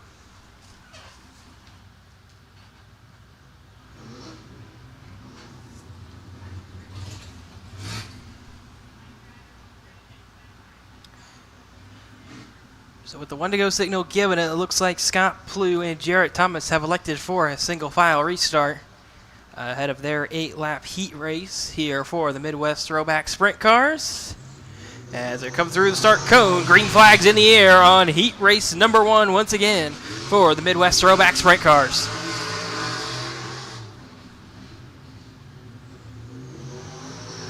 Scott Plew coming around turn 4 that time, going to lead lap number 1 with about a 7/10 of a second advantage over Jarrett Thomas.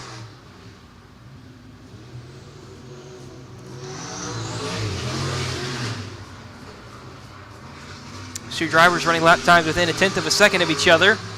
As Jarrett Thomas really starting to find his mark in that 72 car.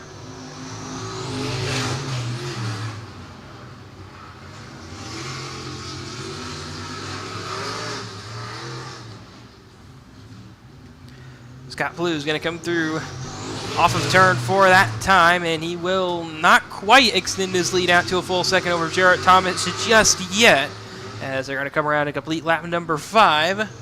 At number 11 is Scott Plew out in front, going to just about now extend his lead out to over a second over Jarrett Thomas.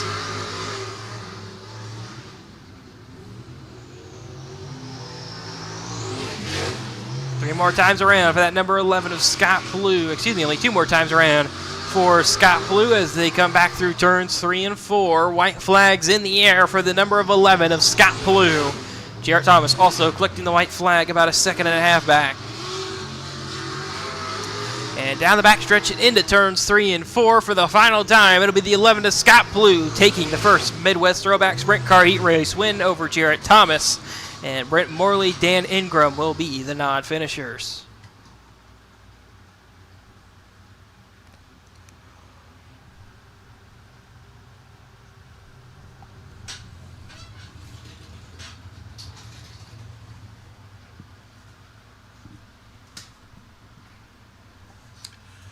And coming up next will be our final heat race for the non-wing vintage sprints.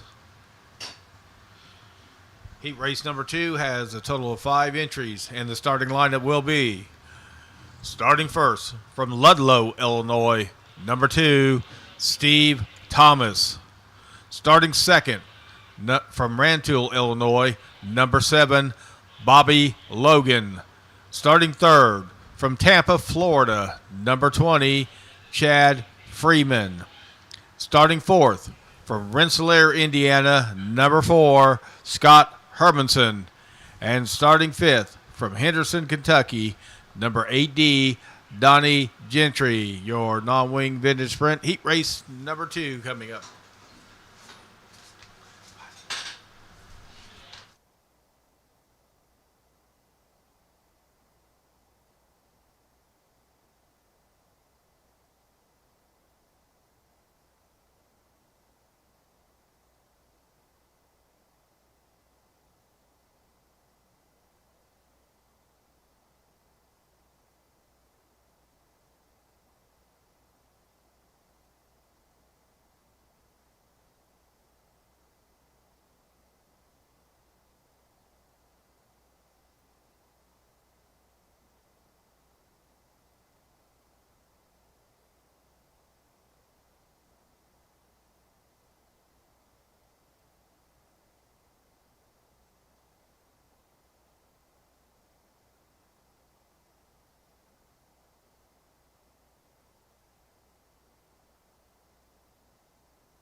And one car pulling down to the infield with an issue. That's the 8D of Donnie Gentry.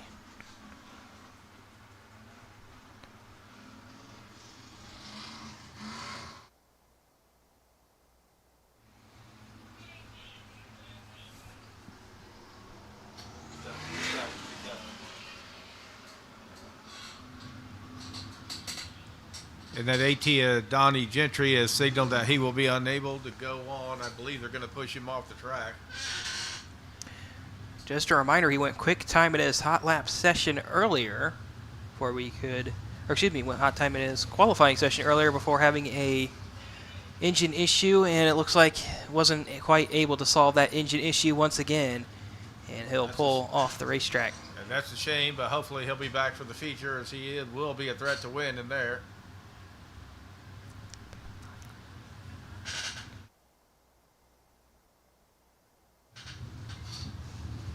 So the field's coming around to the one to go signal this time on the second Midwest Throwback Sprint Car Heat Race. As once again, it'll be Steve Thomas and Bobby Logan. We'll be looking for the green flag as they come through the start cone. Green flag's in the air on the second pull away. Another car that might have some is at 20 of Chad Freeman making his way forward as well, getting the elbows out and getting past the 7 of Bobby Logan relatively quickly. Now Sky Hermanson was looking to the inside of Bobby Logan down to turn 1 that time. Didn't quite have enough to keep the nose in there as they come around to complete lap number 3. Out in front, Steve Thomas has a 1.5 advantage as battle for third now going on. Scott Hermanson on the bottom, Bobby Logan up top. Scott Hermanson lifts the high side open to see if Bobby Logan can get a run. Doesn't look like he can, and Scott Hermanson goes by for third. Scott Hermanson really starting to pick up the pace now. Just had his fastest lap of the race and closing in now on the 20 of Chad Freeman, who's a second and a half in front of him. Not quite the lap times he needs to catch that number 20, but definitely showing lap times he needs to show. But 2.5 seconds out in front. Steve Thomas will come around and collect the white flag this time by in that number 2. As he makes his way back through turns 1 and 2 for the final time. Off of turn number 2, that car looks good and stable as he makes his entry into turns 3 and 4 right along the bottom. As checkered flag flying for Steve Thomas with a 3-second lead over Chad Freeman at the checkered flag. Chad Freeman, the second place finisher, over the third place car, which will be the 4 of Scott Hermanson. Bobby Logan will finish in 4th, and Donnie Gentry with an engine issue once again, unable to make the start. And with that, that will conclude our heat races for the night. We'll take a short intermission here to let the crew work on the track and the drivers work on their cars and the tower up here to get the starting lineups right for the feature. So now would be a good opportunity if you need to use the restroom. Please go visit our concession stand to get something to eat and drink. And don't forget about our souvenir shed on the north side of the concession stand.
And it's just about that time to go feature racing tonight here at Coles County Speedway.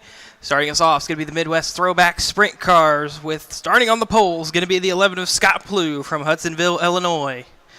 Alongside him, you'll find the 2 of Steve Thomas from Ludlow, Illinois. Starting third is going to be Jarrett Thomas from Paxton, Illinois in the 72, with the number 20 of Chad Freeman from Tampa, Florida, starting in fourth. Brent Morley from Melbourne, Victoria, Australia will start fifth in the 25E, with Scott Hermanson from Rensselaer, Indiana in the 4, starting in sixth. Starting seventh in the 7 car is going to be Bobby Logan from Rantoul, Illinois, and starting eighth is going to be Donnie Gentry from Henderson, Kentucky in the 8D. Once again, your Midwest Throwback Sprint Car feature field tonight, 20-lap feature.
Midwest Throwback Sprint Cars, make your way out onto the racetrack now. Midwest Throwback Sprint Cars, make your way out onto the racetrack now for your feature.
It sounds like a couple more cars have scratched from the Midwest Throwback Sprint Car feature. Those include Brent Morley from Melbourne, Victoria, Australia, and Donnie Gentry from Henderson, Kentucky.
So track workers starting to get these Midwest Throwback Sprint cars fired up, and once again we're going to have to give them a few pace laps to build some engine heat before we can send them green on their 20-lap feature tonight.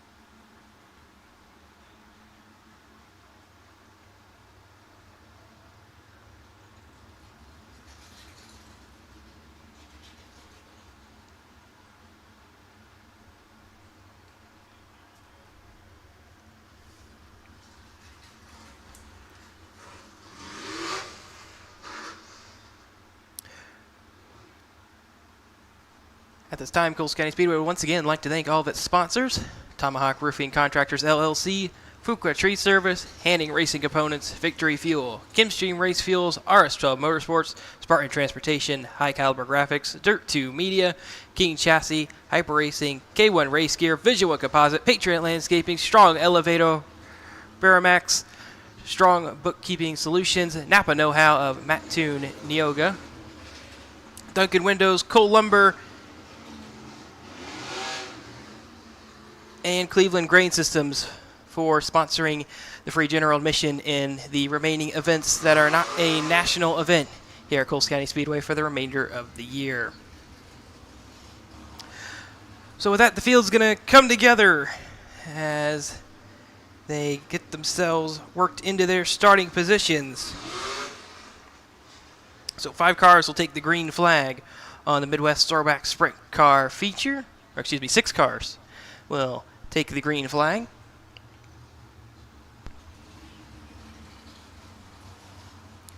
Dan Ingram, Donnie Gentry, and Brent Morley will be the cars that will not make the start, as the field will come back around to the 1-to-go signal.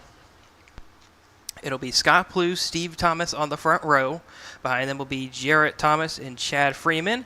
Then Scott Hermanson and Bobby Logan will be making up the Midwest Throwback Sprint Car feature field tonight, as the caution lights are extinguished for the first feature of the night. 20-lap feature for these Midwest Throwback Sprint cars, as they always put on a good show here at Coles County Speedway, and they're due to do it again, as Scott Plew and Steve Thomas are going to bring the field to the start cone. And green flags in the air on the Midwest Throwback Sprint Car feature right away. Scott Plew under pressure, but he's able to be clear by the time they get off turn number 2, as out behind them Bobby Logan and Scott Hermanson battling out for the 5th spot. As make their way back down through turns 3 and 4, Scott Hermanson takes the 5th spot away. And now Scott Plew's got a really good race car tonight. Has himself a 0.6 of a second advantage over Steve Thomas at the end of lap number 2. And Scott Plew with a very, very good race car. Looking to maybe set lap times down in the sub-11 second range in his Midwest Throwback Sprint car tonight. He's running lap times 0.2 of a second faster than the field. As they come around to complete lap number 4, Scott Plew already has himself a second advantage over second place Steve Thomas, as Thomas starting to click off some good lap times and starting to close in on the 11 of Scott Plew. And then you'll find Jarrett Thomas running in third. And then it'll be another 3 seconds till you find the rest of them. Chad Freeman, Scott Hermanson, Bobby Logan in that second pack.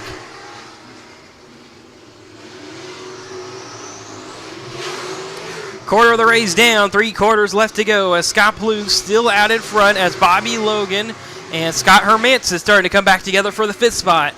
As out in front of them, Chad Freeman starting to pull away just a little bit from them, out to a 2.5 seconds, holding on to that 4th spot over the 5th and 6th place drivers.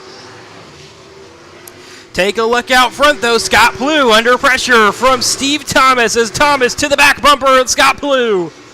Blue tails taking defensive lines down on the bottom. Lap traffic going to be a factor for these drivers very shortly as they're approaching the halfway mark. Scott Plue is really trying to hold on to his feature lead for now, as now will be Steve Thomas to the inside over in turns 1 and 2. Took a look, now he's back to the top side over in 3 and 4. The lap cars in front of them are side by side as now Hermanson falls back to 6th and Bobby Logan will move through up to 5th. Blue flag warning being shown to these tail end of the field drivers as now they're getting a little bit separated. That will be a much easier job for Scott Plue to get around. But lap traffic will decide this race tonight without a caution. Scott Plue still trying to hold on as Steve Thomas looking on the outside, trying to get a run going, going to look to dive to the inside shortly. As now Scott Plue gets a good 1 and 2, separates a little bit. And by the way, they're dragging in Jarrett Thomas to this battle in that 72. And here comes the dive from Thomas to the inside down to turns 1 and 2. Doesn't quite have enough. Steve Thomas has a setback in line in second. Really backs it up as Scott Plue starting to get those elbows out and trying to pull back away out in front of the field. Pulled half a second advantage at the line. See what he can do now as they approach Scott Hermanson. Blue flag being shown this time to Hermanson. He's going to get way down and out of the way as looks like a couple sparks flying out of the back of the number 11 of Scott Plue as he makes his way back through turns 1 and 2. Something we'll have to watch. Only 4 to go this time for Scott Plue. Looks like whatever sparks happened last time, they're gone now. Scott Plue with a 0.3 second advantage over Steve Thomas. Time's running out for Steve Thomas as they make their way back off turn number 4 to complete lap number 17 to 20. Scott Plue still using that high side now. Stay down there on the bottom as now starting to get a little bit back into the dirty air of Bobby Logan out in front of him. 2 to go this time for Scott Plue. Sparks flying again from underneath the number 11. As they come back around off turns 3 and 4, Scott Plue takes the white flag as a blue flag shown to Bobby Logan, who gets way out of the way of the race leaders.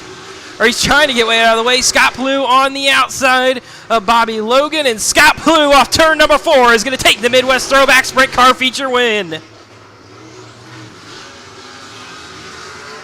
That is Scott Plue's first win here at Coles County Speedway in 2024. He has an average finish of 2.3, and Scott Plue getting the job done tonight for the first time in this Midwest Throwback Sprint Cars. Steve Thomas finishes in second over Jarrett Thomas, who finished in third. Chad Freeman 4th, Bobby Logan 5th, Scott Hermanson finished in 6th. Britt Morley, Donnie Gentry, and Dan Ingram were the non-starters.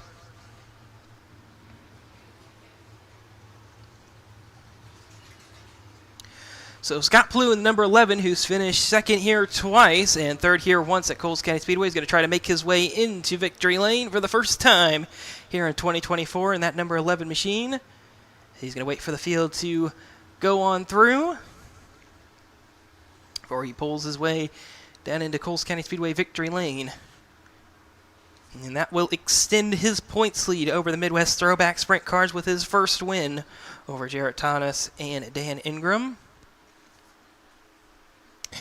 And it looks like he's going to need a little bit of help getting to get that car into victory lane tonight.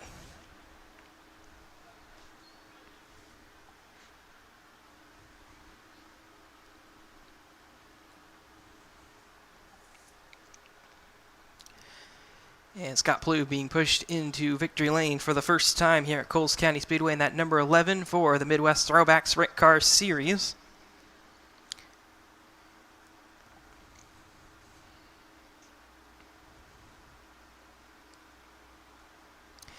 And he's going to get out of the car. All right, folks.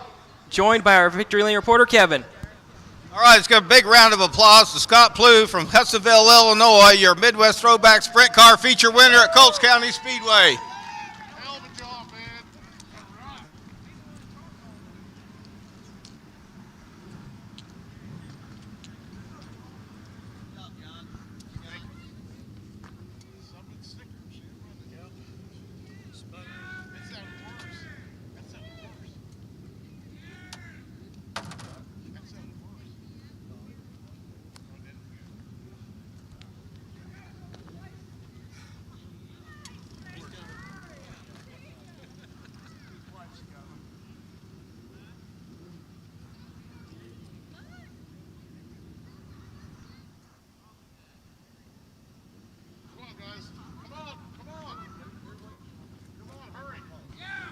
There you get everybody up here for pictures first before we interview Scott.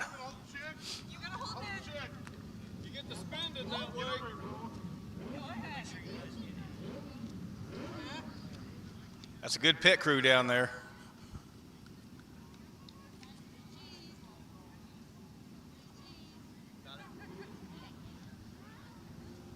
Hey, Scott.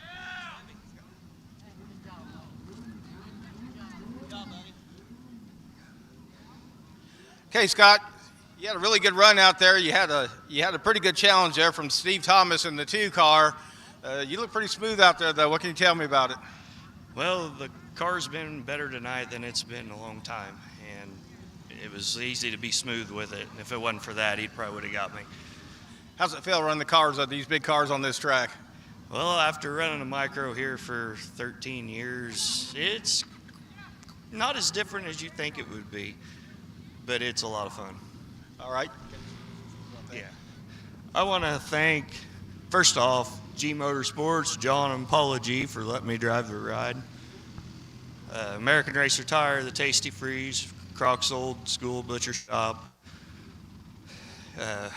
Turkey Run Jerky, NPD, Taco Tequilas, HPL, SRS, Podium Barbecue. Everybody on this car, if it wasn't for that, we wouldn't be here tonight. So. All right, thank you, and congratulations once again. Another big round of applause, everybody, for Scott Plew, your Midwest Throwback Sprint Car Feature winner at Coles County Speedway.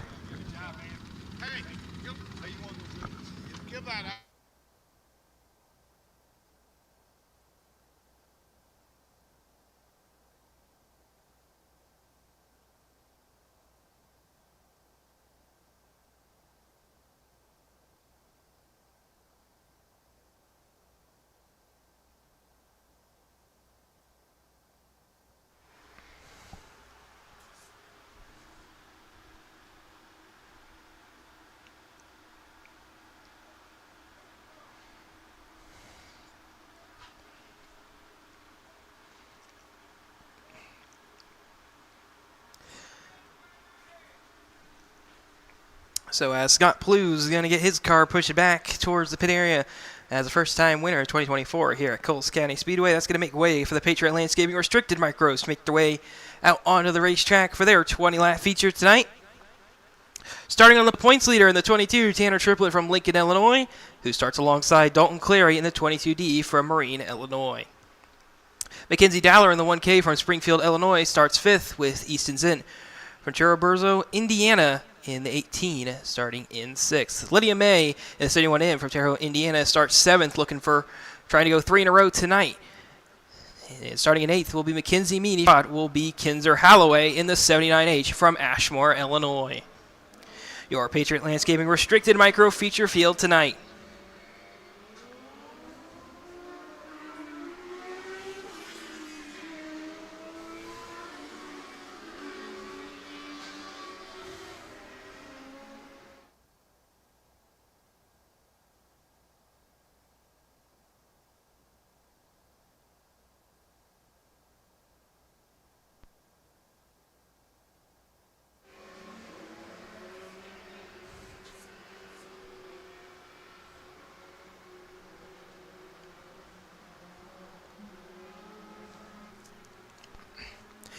And the Patriot Landscaping Restricted Micro is going to make their way off turn number 4 to the 1-to-go signal this time by. And with that, the caution lights will extinguish for the Patriot Landscaping Restricted Micros as they work off of turn number 2 and down towards the start cone over in turn 4. It'll be Cole Jones, Cameron Jacobs making up the front row as they're coming to the green. Tanner Triplett sideways in front of the field. He's able to collect it, and we will stay green as they make their way through turns 1 and 2. This field will get single file rather quickly as you see that one car, 71 of Lydia May, trying to make her way forward on the outside. Doesn't work. And she'll drop behind the 10M of Mackenzie Meany. One car up towards the outside wall of turn 2. That's Kinzer Holloway and 79H. As the field still goes single file through turns 1 and 2. It's that 17, Nicole Jones, leading the way over Cameron Jacobs and Dalton Clary as Tanner Triplett catches the berm once again.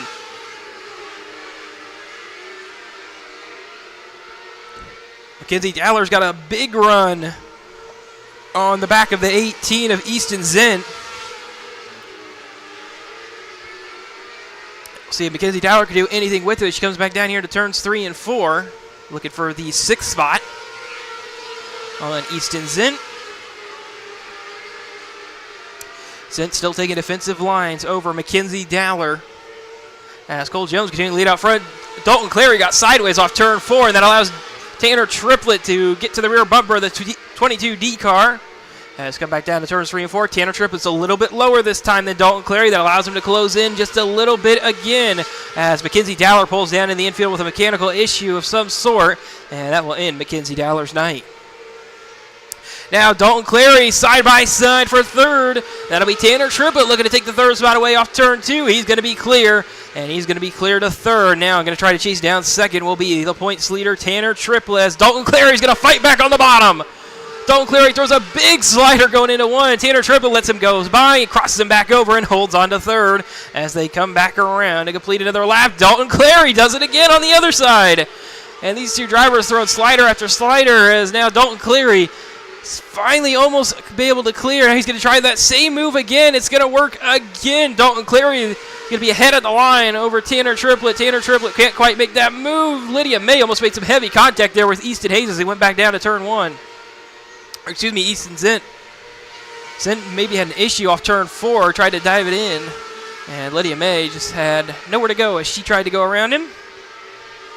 But still out in front, still that number 17 of Cole Jones leading the way over Cameron Jacobs. And now Dalton Clary starting to pull away back again from the 22 of Tanner Triplett. Lydia May running in 5th after her 7th place starting spot. And looking like tonight she's not going to be the first driver since the 81 car of Braxton Flat out here to make a three-peat happen. She gets a late race yellow. She may have a shot. Back off at turn number 4. That's 17 at Cole Jones. Still leading the way. He's got himself about a half a corner advantage over second place Cameron Jacobs. And then the battle for third starting to brew back again between Dalton Clary and Tanner Triplett as both those two drivers approaching Cameron Jacobs for the second spot. As one car slow on the backstretch. It'll be that 18 car of Easton Zent. We saw an issue earlier for that car, and the caution's going to fly. Easton Zent trying to keep that car rolling as Mackenzie Dowler going to pull back towards the pit area.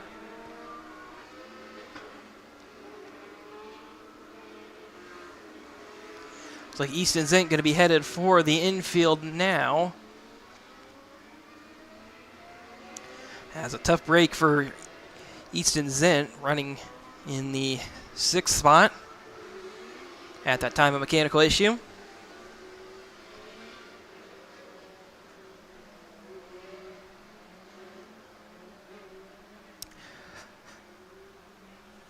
Cole Jones going to be the leader on the restart over the 55J of Cameron Jacobs. Then it'll be Dalton Clary, Tanner Triplett, and Lydia May making up the top 5. Then you'll find the 10M of Mackenzie Meany, as Field's going to come back around one more time for the 1-to-go signal. Then behind Meany, you'll find the 79H of Kinzer Halloway, and then Emerson Kinzer will be restarting in 8th.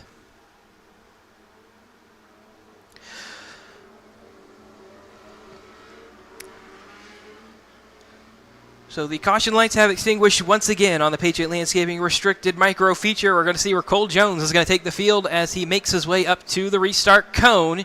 He's electing to stay right down on the bottom of the racetrack, and Cole Jones takes off. Green flags back in the air on the Patriot Landscaping Restricted Micro Feature. Lydia May back in 5th, didn't have herself a very good restart as the 22 of Tanner Triplett pulled away from her. Mackenzie Meany to her inside, contact made between Meany and May as they make their way back down to turns 1 and 2. Now Tanner Triplett to the inside. Heavy contact made between Tanner Triplett and Dalton Clary.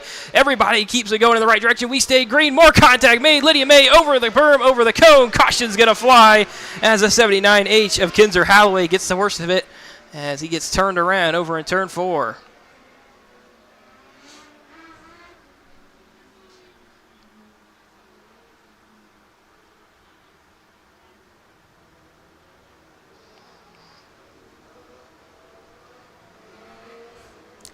Kinzer Halloway working on getting his car refired.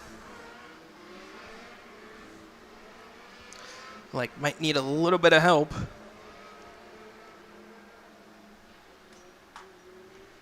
As Easton Zent going to make his way back towards the pit area, it looks like.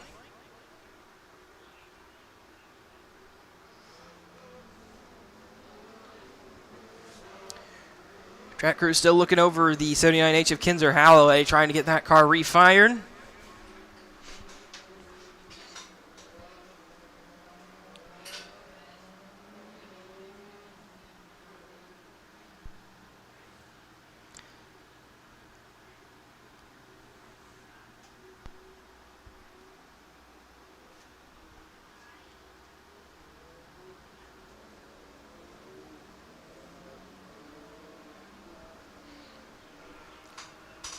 Track crew still trying to get the Kinzer Holloway car fired over in turn 3.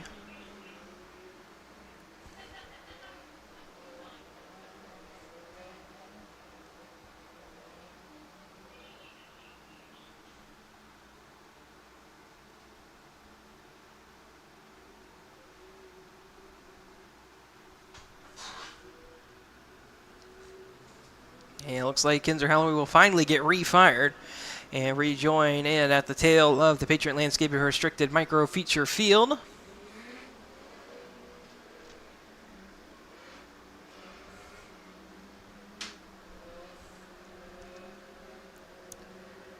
As they're going to come around one more time. As they're going to receive the one-to-go signal this time by, once again, it'll be Cole Jones, the leader on the restart, over Cameron Jacobs, Dalton Clary, who make up the top 3. Then it'll be Tanner Triplett, Mackenzie Meany making up the top 5. Then it'll be Lydia May, Emerson Kinzer, and Kinzer Holloway will make up the remainder of the field as Cole Jones brings the field back down to the bottom of the racetrack at the restart cone. Green flags back in the air. Cameron Jacobs got a good jump, but Cole Jones going to be able to pull a decent-sized lead by the time they get down to turns 1 and 2. Dalton Clary on the outside of Cameron Jacobs for second. Can't quite get the move to stick as now Tanner Triplett tries to send it 3 wide on the bottom, and Dalton Clary falls back to 4th as Tanner Triplett up to 3rd with 2 to go for the 17 of Cole Jones. Jones making his way back through turns 3 and 4, and Cole Jones is not going to take the white flag as Emerson Kinzer got tangled over in turn 2 with Kinzer Holloway, and Holloway goes around over in turn 2. It'll be a green-white checkered finish for the Patriot Landscaping Restricted Micro Feature.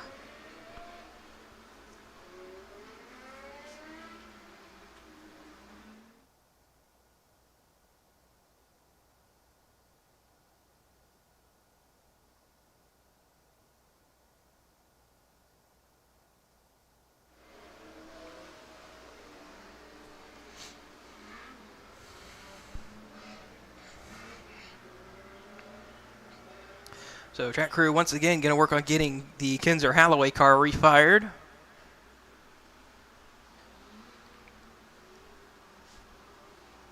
And looks like Holloway will be able to get refired. He's going to go join back in once again at the tail end of the Patriot Landscaping Restricted Micro Feature Field.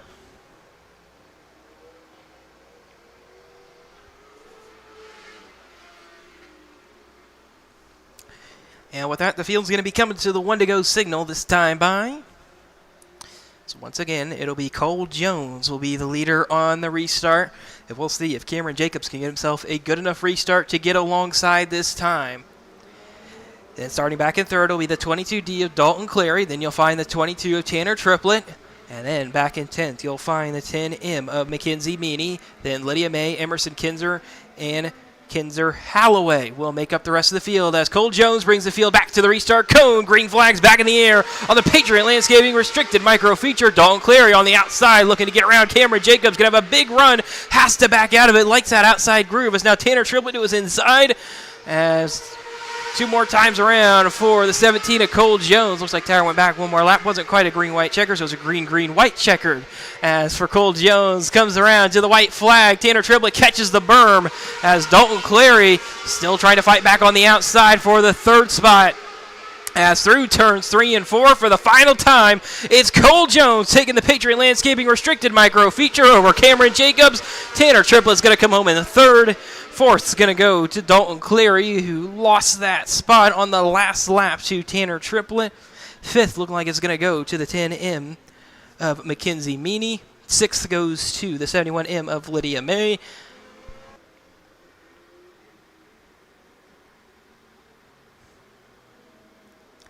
Eastonson and Mackenzie Dowler, the non-finishers, out of the Patriot Landscaping Restricted Micro Feature. As Cole Jones pulls into victory lane once again here at Coles County Speedway. It's his second win of the year.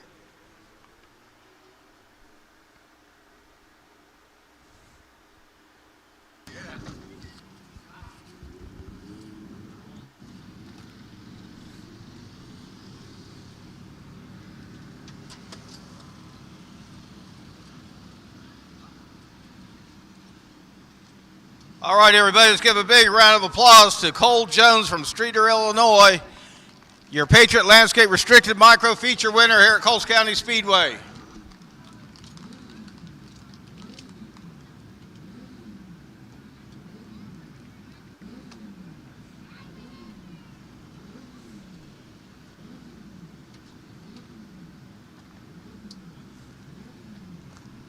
All right, congratulations, Cole.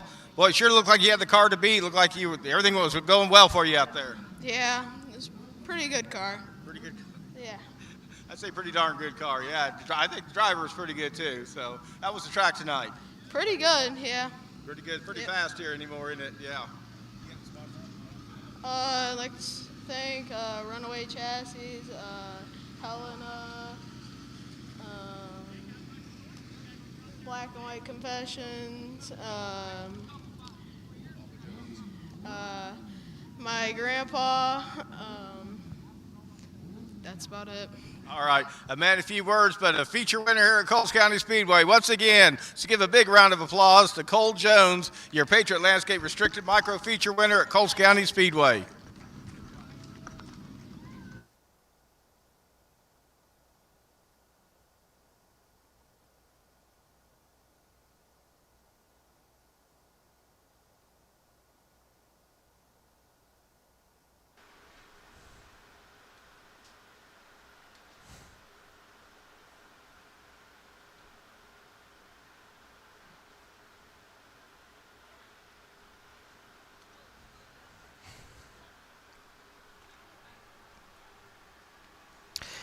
And Cole Jones going to make his way off the racetrack as a two-time winner in the Patriot Landscaping Restricted Micro season tonight, which will Team B and Nolan Bartley from Hammond, Illinois. Alongside him will be Chevy Boyer from New Haven, Missouri in the 25B. Starting third in the 3. Starting fifth is going to be Hunter Walker from Decatur, Illinois in the 16W. Alongside him will be the 21V of Danny Vicino from Terre Haute, Indiana. Starting 7th will be Parker Bupp in the 18 from Greenville, Indiana. And starting 8th will be Dawson Wright from Terre Haute, Indiana in the 12. And rounding out the field in the 9th and final starting spot will be Dakota Wollover in the 54D from Wayne City, Illinois. Your A-Class non-wing feature field.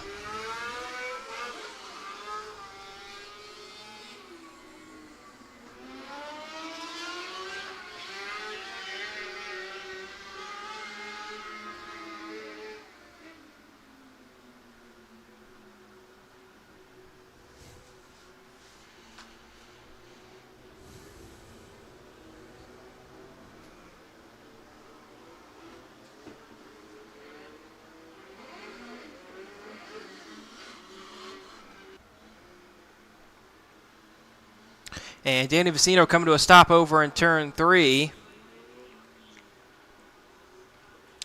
Well, wave off the one to go signal this time by. They're going to have to get the Danny Vicino car refired.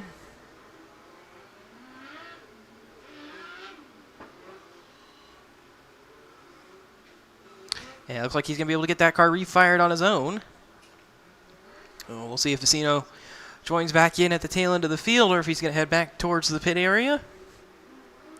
It looks like he's staying out on the racetrack, checking out his race car, making sure it's okay to go racing here in the A-Class non-wing feature.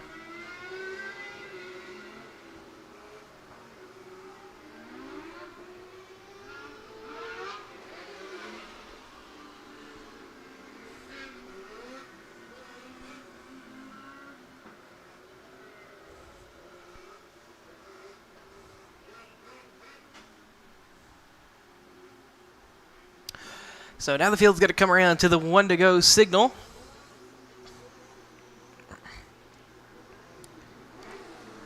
And with that, as the field goes down to turn 1, the caution lights will extinguish for the A-Class non-wing 20-lap feature tonight. As once again, it'll be Nolan Bartley and Chevy Boyer looking for the green flag as they make their way to the start cone over at turn number 4. As everybody's going well before that cone, green flags in the air on the A-Class non-wing feature. Chevy Boyer on the outside of Nolan Bartley trying to take the lead away. The front two still side by side as they work through turns 3 and 4 as Chevy Boyer leads lap number 1. Chevy Boyer, very good race car driver here at Coles County Speedway as they're 2 wide further back. As now they're looking to go 3 wide, sticking Gavin Bean down in the middle. Danny Vicino on the outside with Dawson Wright on the inside as now Danny Vicino looking to maybe split it himself 3 wide. Nope, he'll take it to the bottom 3 wide, backs out of it going down to turn 3. As those drivers continue to battle for the 6th spot, now the battle for 3rd. They're 3 wide off turn number 2. As the 3S of Dustin Clary backs out of it. It was probably a wise choice for him to try to keep his race car intact. As that battle for 3rd still ongoing now between the 18 and the 16W. Hunter Walker on the outside. And the 18 of Parker Buck trying to fight back on the inside as they close in on Nolan Bartley in front of them. But out in front, though, it has been that 25B is Chevy Boyer pulling away from the field. Now out a second .3 out in front. And now here comes a big slider being thrown by Hunter Walker for the 2nd spot on Noah Bartley over in turn 4. And Hunter Walker is going to be clear. He's got himself a good race car himself. He's going to go see if he can try to go chase down the race leader, but he's going to get it thrown slider on himself. As Nolan Bartley trying to fight back for that 2nd spot. Bartley holds him down on the bottom, contact made as the 16W Hunter Walker had nowhere to go, had to get up on the berm to avoid making contact with the 14 and Nolan Bartley. As Bartley now going to try to hold on to their dear life to that 3rd spot as that number 18 of Parker Buck trying to fight his way around him. But still out in front, it doesn't look like anybody got anything for race leader Chevy Boyer. Got himself a 2.5 second advantage over the 2nd place car of Hunter Walker. As Walker makes his way off turn 4, that gap will continue to increase for race leader Chevy Boyer as he's starting to approach some lap traffic himself. Blue flag being shown to the 54B of Dakota Woolover. As the rest of the field making their way back through turns 1 and 2. Big advantage for that 25B of Nolan Bartley. Now he's got a lap car between him and the rest of the field. Time, though, running down for the remainder of the field. One car going sideways over in turn 2. The caution's going to fly, and that's going to be the 54D of Dakota Woolover going for a spin over in turn 2. Another car pulling down to the infield. That'll be the 3S of Dustin Clary with a mechanical issue, as it looks like that will end his night here in the A-Class non-wing feature at a lap 12 caution.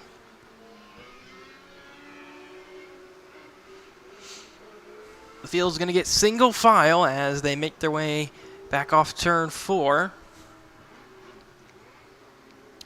And the field's going to come around one more time when they're going to receive the 1 to go signal.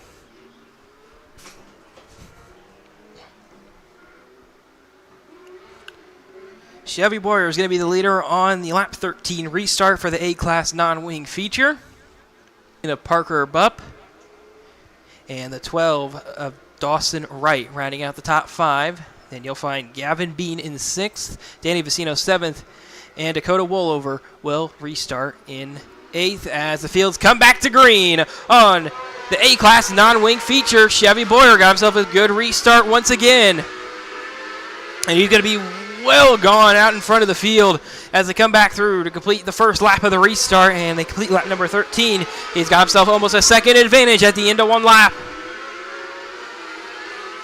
Side by side for 4th behind the 18 car. Dawson Wright going to take that spot away from Noah Bartley. Bartley fights back on the inside, throws a slider himself down to turn 1.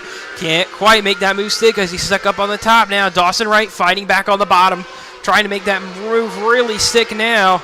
As that 12 of Dawson Wright still trying to work his way around Nolan Bartley's 14 car. And now Dawson Wright will be clear, it looks like, for 4. It can't quite be clear down the front stretch. Didn't quite get the traction down in that number 12 car. And now Dawson Wright's got a way better car over in turns 1 and 2 than he does in 3 and 4. As Noah Bartley really able to slide that car back around him, but can't quite be ahead at the line, as that will be the important factor here in about 3 laps. Out in front, still Chevy Boyer coming to 2 to go. That time by as they still battle for 4th way behind him. White flag coming around this time for Chevy Boyer as he makes his way back down to turns 1 and 2. Chevy Boyer using that high side momentum all the way around the racetrack as he makes his way back through turns 3 and 4. And Chevy Boyer is going to pick up the A-Class non-wing feature win tonight as Nolan Bartley with an issue coming to the line. It'll be the 16W of Hunter Walker finishing in 2nd, and it'll be the 18 of Parker Bump going to finish in 3rd. And Chevy Boyer made his way into victory lane rather quickly here tonight, fastest we think we've seen a driver pull into victory lane here in a long time here at Coles County Speedway, where once again he'll be joined by our victory lane reporter, Kevin.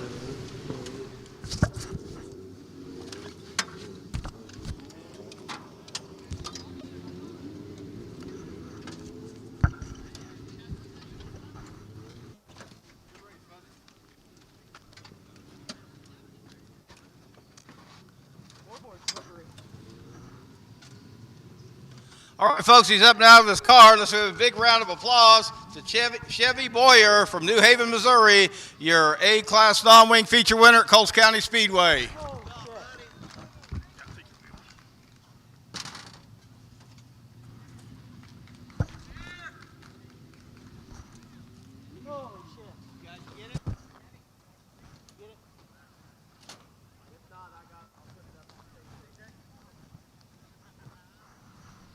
And to the victor goes the spoils there.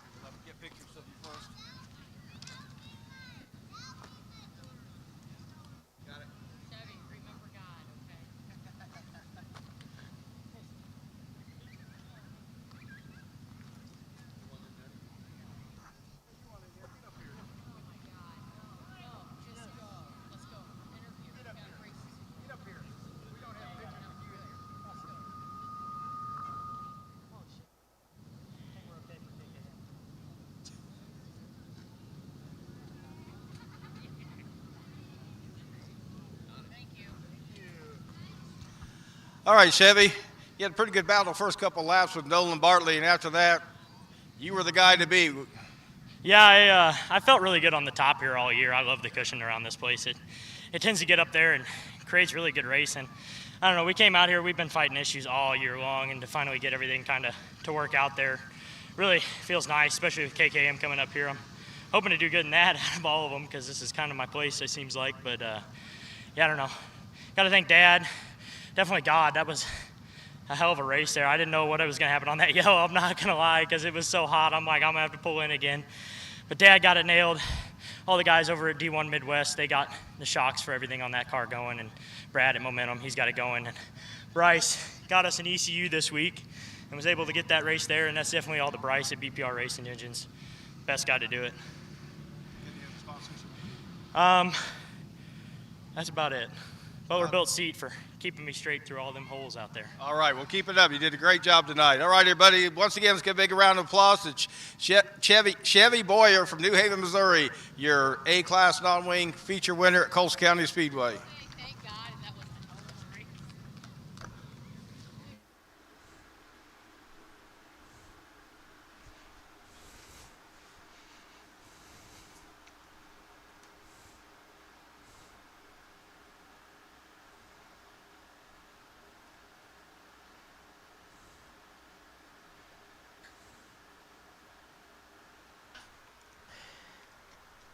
As he makes his way out off the racetrack, and it'll make way for the high caliber graphic junior sprints to make their way on for their 15-lap feature. Be Amber Hellman from Ashmore, Illinois. Starting 5th, there'll be Leland Deese from Galveston, Indiana in the 18L. Starting in 6th will be Madison Meany in the 10M from Terre Haute, Indiana. Starting in 7th will be the D52 with Joe Bonowitz from Oakland, Illinois. And starting in 8th in the 3T from Carterville, Illinois will be Tanner Dill.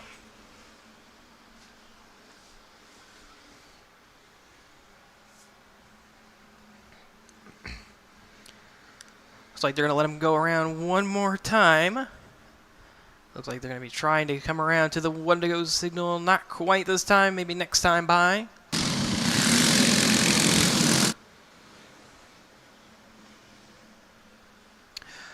Couldn't quite get it that time. They're going to send him around one more time.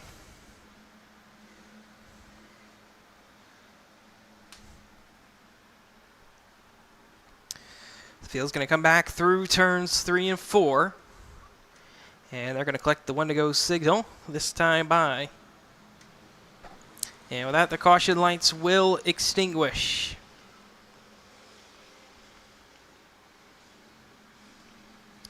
So once again, it'll be Xander LaRose and A.J. Williams, the leader, as they come to the start cone. Our flagman doesn't like it. This will get waved off.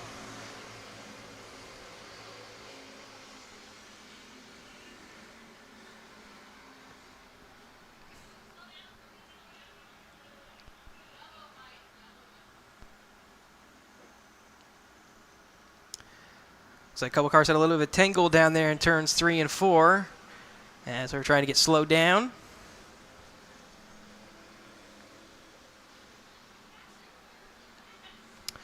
So we're going to have to try to stack them up and try it again here on the High Caliber Graphic Junior Sprint feature.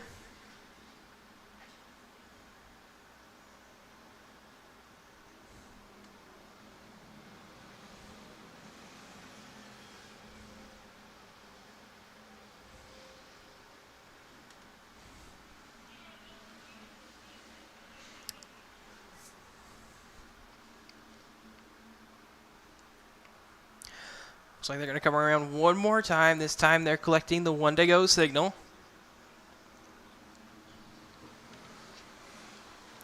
And the caution lights will extinguish once again on the High Caliber Graphic Junior Sprint feature.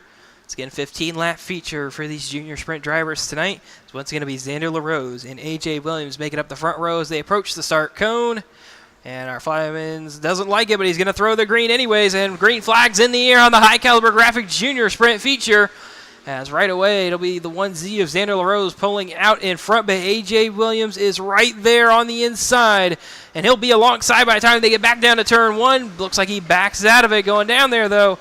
A.J. Williams got himself a good race car. See if he'll have something for the 1Z of Xander LaRose. He can get back to him. Mason Vincent under a ton of pressure from Jasper Hellman as Hellman fights back on the outside. As Hellman's still trying to be clear. Wasn't quite clear for the third spot that last time by, and he's going to try to do it again down here over in turns 3 and 4. Jasper Hellman fights back on the outside. It takes away the third spot. Jasper Hellman may have found something on the middle groove as he's really closing in now on the front two of Xander LaRose and A.J. Williams.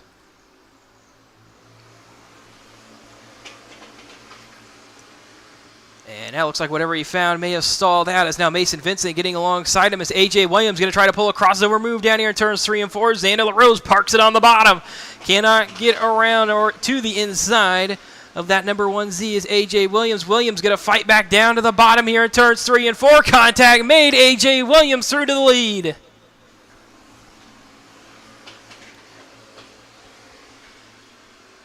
A.J. Williams now out in front of the High Caliber Graphic Junior Sprint feature field, and caution's going to come out for some debris, it looks like, on the front stretch.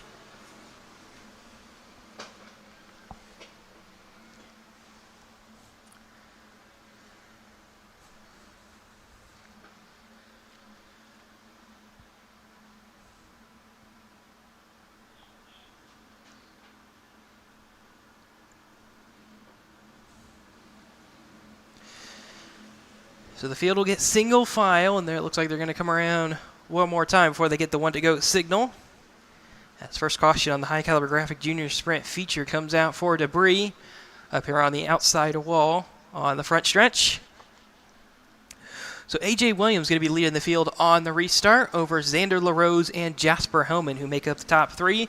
Then you'll find Mason Vincent and Leland Deese, who will round out the top 5, and then it will be the 10 of Madison Meany, the 3T of Tanner Dill, and the D52 of Joe Bonowitz making up the rest of them as the field comes back to the restart cone. Green flags back in the air on the high caliber graphic junior sprint feature.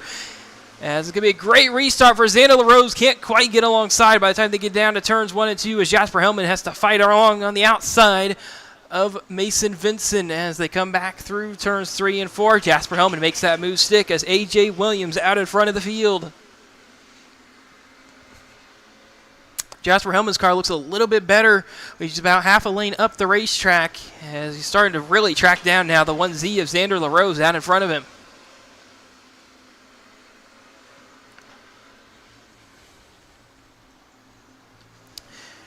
Really looks like Jasper Hellman has that big advantage with about the middle groove of the racetrack, about half a lane up. And after on initial restarts, one car sliding through turn 2. That's Madison Meany able to keep her car pointed in the right direction and will stay green here on the high caliber graphic junior sprint feature.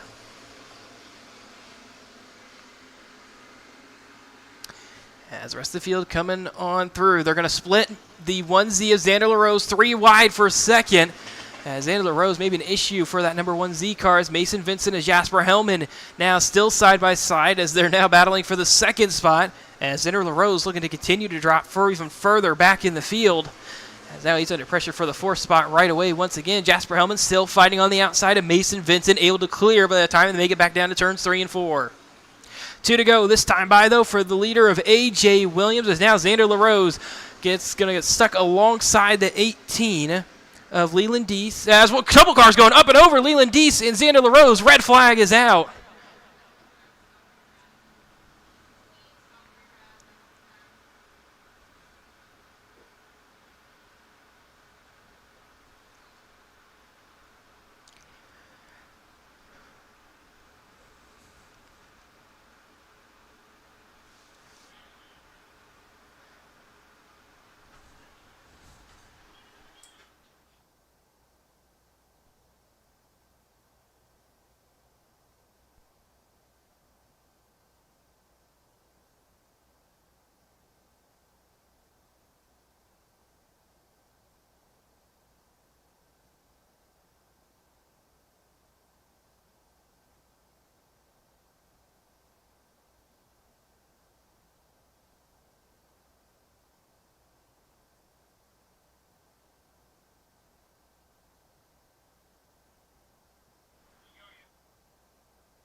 So track's going to go back under yellow flag conditions, as it looks like both those drivers are going to try to continue on here in the high caliber graphic junior sprint feature.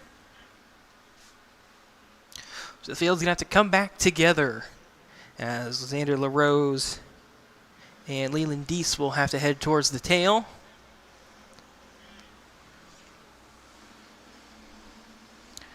As one car lost power up on the top of the racetrack up in turn 1. That'd be Madison Meany in the 10M, it looks like.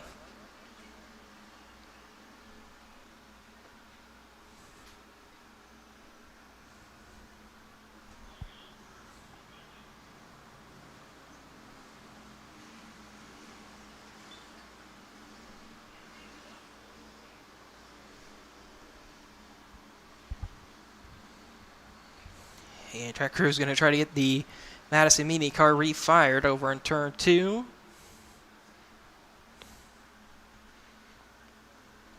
Unfortunately, it looks like it's not going to happen, and Madison Meany pulling down to the infield, as that will end her night here early on the high caliber graphic junior sprint feature.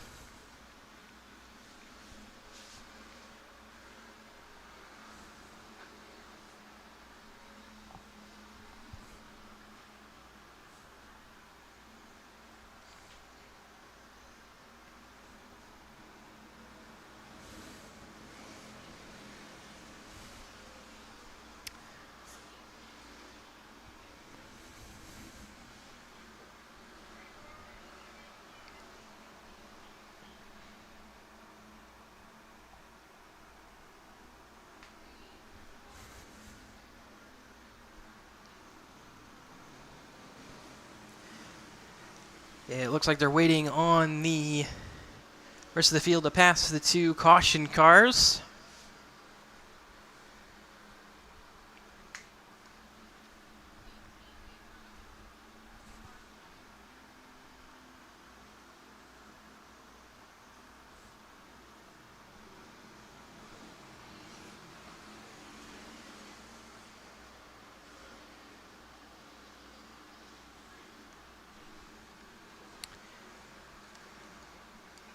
And once those cars get past the 2 caution cars, the field will be set for the restart. And field's going to come around to the 1 to go signal. It'll be A.J. Williams on a green-white checkered finish. Is going to be looking to hold on to his race lead here on the High Caliber Graphic Junior Sprint feature over the J16 of Jasper Hellman and the 2V of Mason Vincent, who make up the top 3 as A.J. Williams brings the field up to the restart cone. And green flags back in the air on the High Caliber Graphic Junior Sprint feature. A.J. Williams gets a great restart as Jasper Hellman gets alongside with Mason Vincent as Vincent took a good look in there to turns 1 and 2. As field comes to 2 to go this time by, it'll be A.J. Williams extending his race lead over Jasper Hellman and Mason Vincent as they battle it out for second behind him. White flags in the air for A.J. Williams. Jasper Hellman is going to just barely be ahead of the line for second. And now working through turns 3 and 4 for the final time, it's the 88A of A.J. Williams who takes the High Caliber Graphic Junior Sprint feature. Jasper Hellman is going to finish in second, with Mason Vincent finishing in third. Tanner Dill finishes in fourth. Looks like Xander LaRose finished in fifth.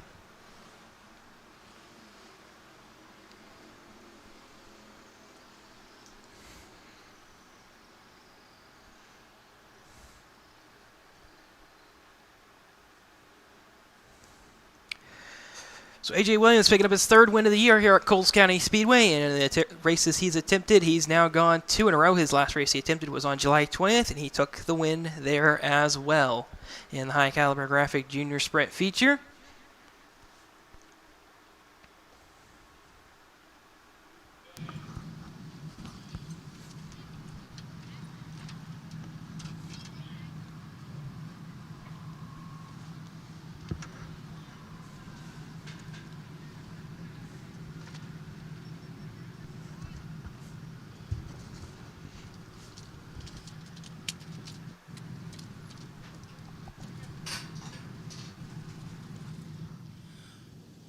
All right, folks, coming out of the car, give a big round of applause to A.J. Williams from Harristown, Illinois, your High Caliber Graphics Junior Sprint feature winner at Coles County Speedway. There you go, A.J.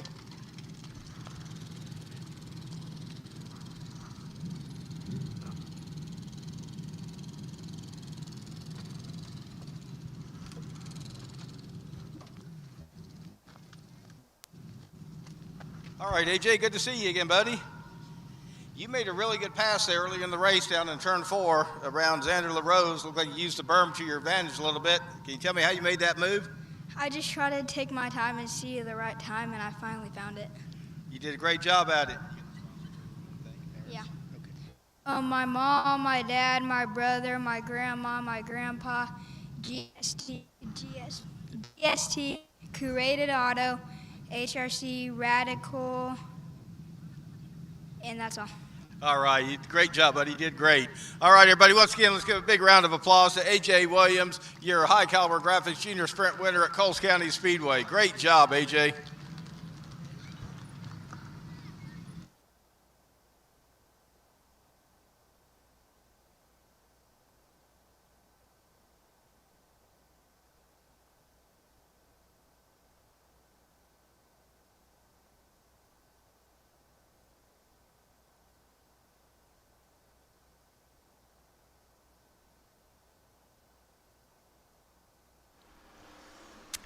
So A.J. Williams making his way off the racetrack as a 3-time feature winner here at Coles County Speedway in 2024. And coming up next, the $1,000 to win Mod Light feature with Kevin Cole from Benton, Illinois in the 81 starting on the pole. Alongside him, there'll be the 26H of Josh Hutchinson from Freeman Spur, Illinois. Dylan Nager from Festus, Missouri in the 8 starts 3rd, with Steve Cole from Benton, Illinois in the 24 starting in 4th. Brendan Freeberg in the 171 from Metamora, Illinois starts 5th. Matt Filkins from West Frankfort, Illinois in the 07 starts in 6th. Danny Jolly from Christopher, Illinois in the U2 starts 7th, with Caleb Pettigo from Christopher, Illinois in the 33 starting 8th.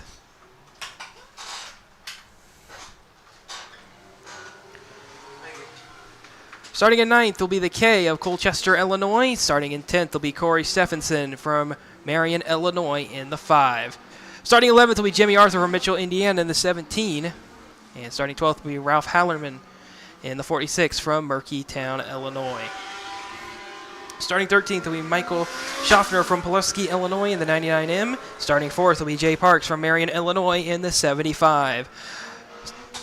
Starting at 15th in the 97 will be Kyle Franklin from Farmington, Missouri. And starting 16th will be Chris Grigg from Charleston, Illinois in the 819. Starting 17th will be Mike Barnhouse in the 42 from Verdun, Illinois. Starting 18th will be Mike Suzuki from Harrisburg, Illinois in the 28. David McKee from Grand Chain, Illinois in the 23M starts 19th. Rocky Mayer from McCoyne, Illinois in the 27 starts 20th. And rounding out the field in the 21st and final starting spot will be Brian Nance in the 39S. Your $1,000 to win Mod Light feature tonight here at Coles County Speedway. 25-lap feature for these drivers.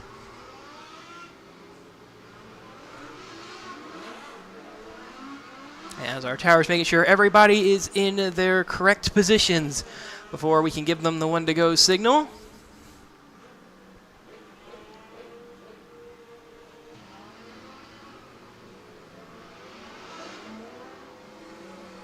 And with that, it sounds like the order is in the correct positions as the field's going to come around, and they're collecting the one to go signal this time by on the second Mod Light feature effort here at Coles County Speedway, and it's $1,000 to win. As the field makes their way to the one to go signal, the caution lights will extinguish as the field makes their way through the front stretch and down to turn 1. Just a reminder, it's Kevin Cole and John. And green flags in the air on the second Mod Light feature ever, and it's $1,000 to win. Josh Hutchinson fighting on the outside of Kevin Cole. As a lot of contact made. One car going up and over big time. Red flag is out.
Test. All right, guys, he's up out of his car. Let's give a big round of applause for Caleb Pettigo from Christopher, Illinois, in the number 33 Mod Light. He's got a few bumps, but he seems to be okay. It's good news.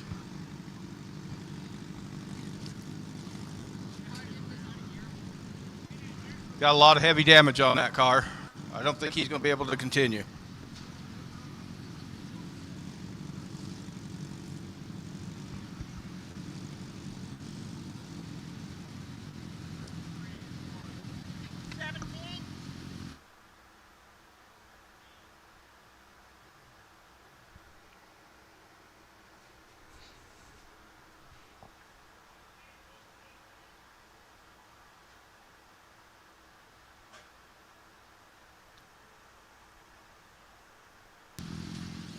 We have the other two cars involved in the accident. Down here is the number 99 and the number 17. The 17 is Jimmy Arthur from Mitchell, Indiana.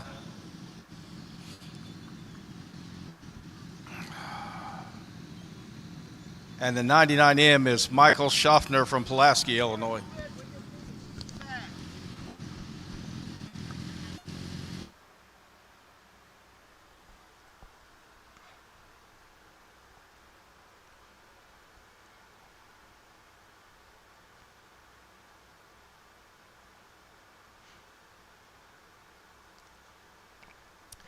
And it looks like those two cars might be hooked together.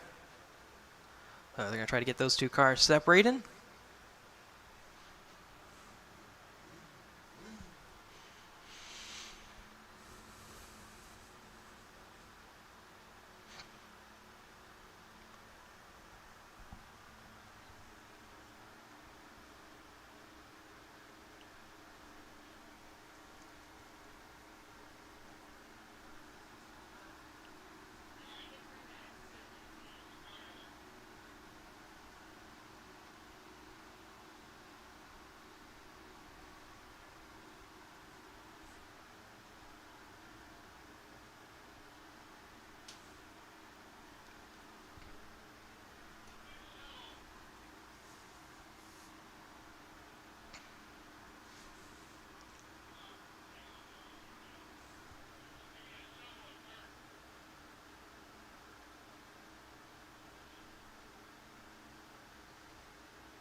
And the track will go back to yellow flag conditions on the Mod Light feature. And we'll go back to a double file restart as one official lap was not complete. And that's just not an accident you want to see after last week's Katie Wagner incident.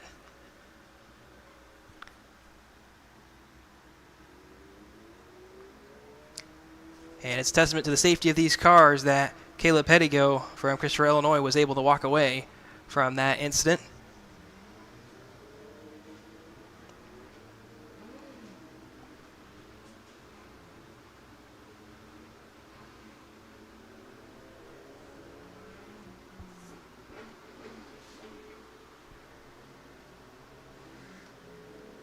So the field will come back together as they're going to have the 27 of Rocky Mayer needing a little bit of help getting his car refired over in turn 1.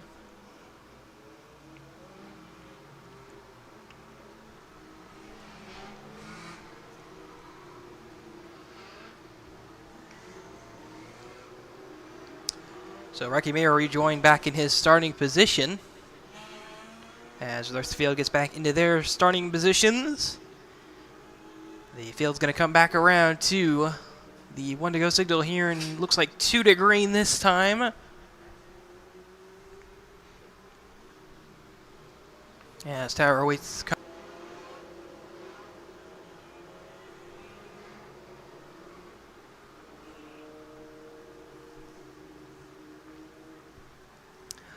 And with that, the field will come back around off turn number 4, and they're going to collect the 1 to go signal once again for the Mod Light feature as they chase a $1,000 payday.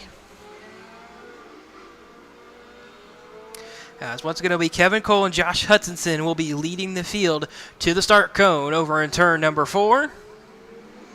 And green flags back in the air on the $1,000 to win Mod Light feature.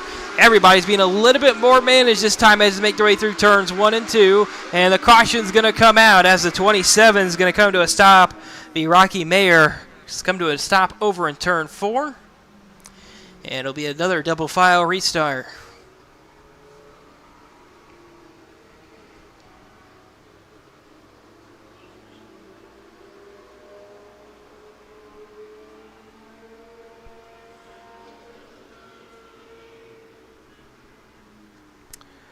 The track crew going to once again try to get the Rocky Mayer car refired.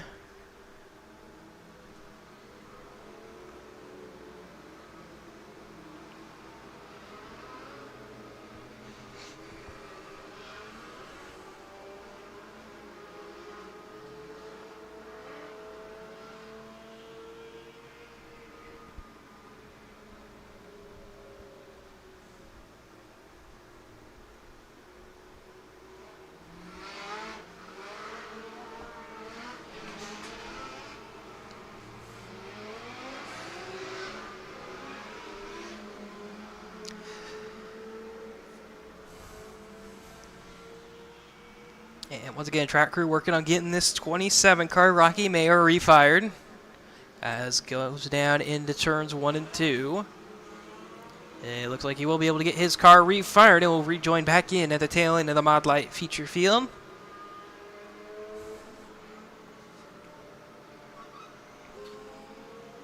And it looks like they're going to sit him around 2 more times, as they're trying to allow Rocky Mayer to catch back up. And Rocky Mayer, I think, trying to check his race car, make sure his car is okay.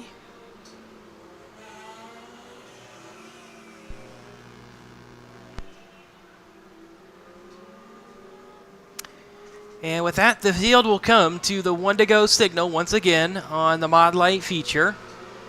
As the field rolls down towards turn 1, the caution lights will extinguish once again, as Kevin Cole and Josh Hutchinson will be the leaders on the restart, or it's still technically the initial start as they have all 25 laps to go. And the Mod Light feature is back green. A little bit of contact, one car catching some air. That's the 171 as they get 3 wide off turn number 2. And it looks like the field might just be able to complete a full lap under green as Rocky Mayer's car's coming to a stop. Looks like again over in turn 2. And that car is significantly off the pace. There must be an issue with that 27 car of Rocky Mayer as the field starting to manage to get on by him. And the black flag will be shown to Rocky Mayer this time. That car significantly off pace. He's got to pull it down to the infield. Not sure if he could see the black flag being shown to him that time. It doesn't look like he did. And the caution's going to fly as one car getting stuck up on the berm. And that looks like it's the 07 car of Matt Filkins.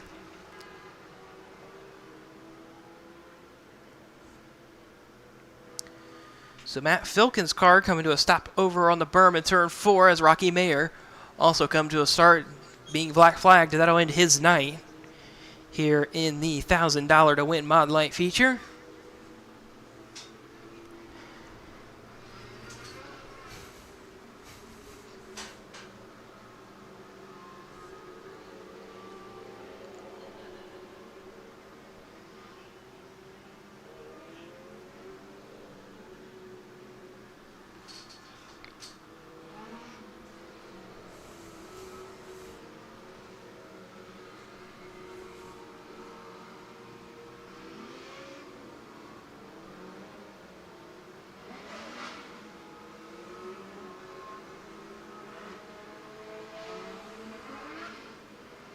Rocky Mayer being pushed back toward the infield after being black flagged. And that will end his night.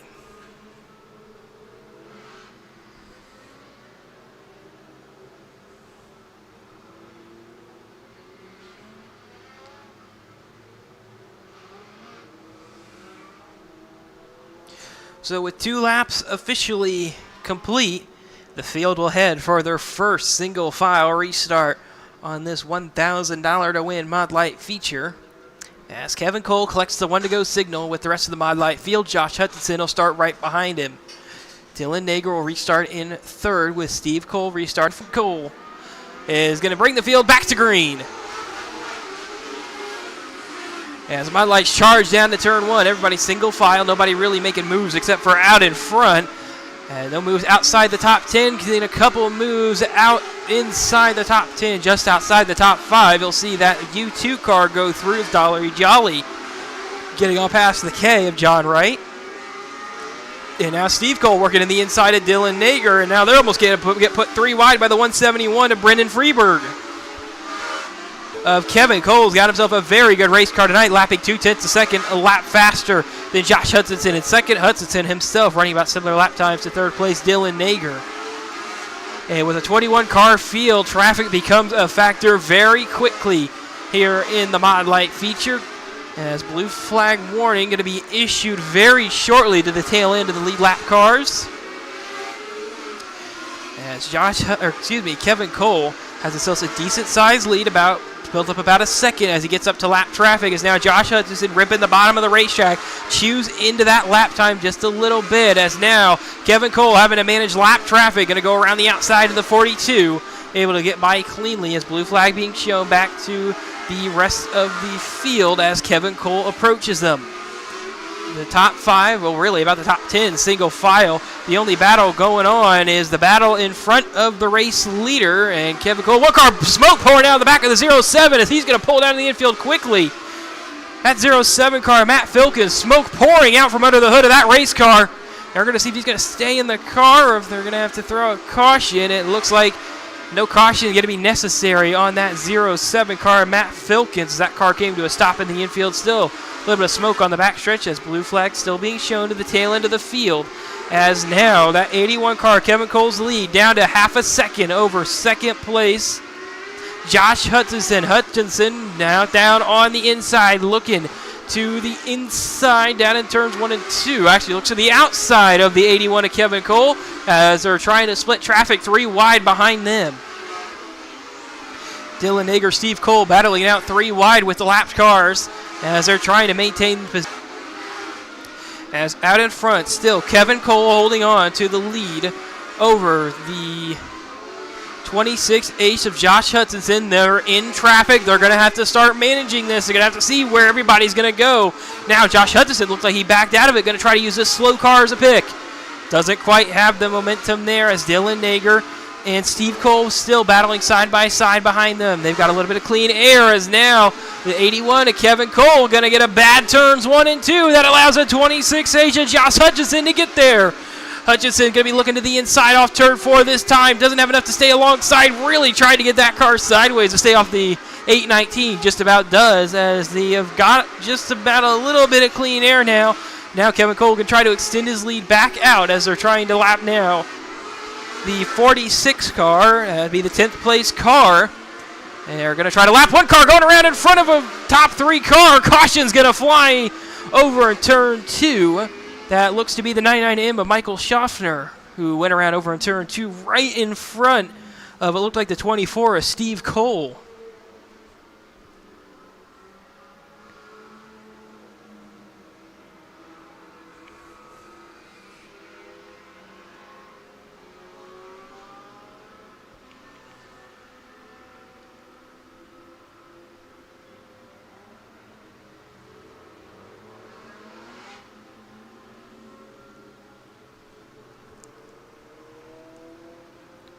Like Michael Schaffner maybe thought he got his car refired there. And looks like he may need a little bit of help over in turn 2 getting that car refired. Well, it looks like he will have his car refired, just waiting on the field to pass on by him. Try not to collect the outside wall as he gets his car turned around. Was running 13th at the time of incident.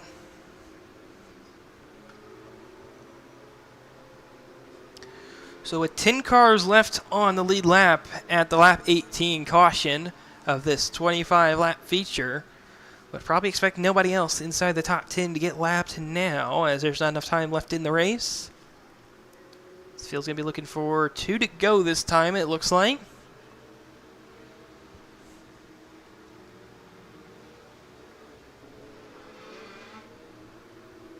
Driver's going to be looking for 1 to green this next time around, as Tower's making sure everybody's in their correct position, as being shown by the scoring monitor. And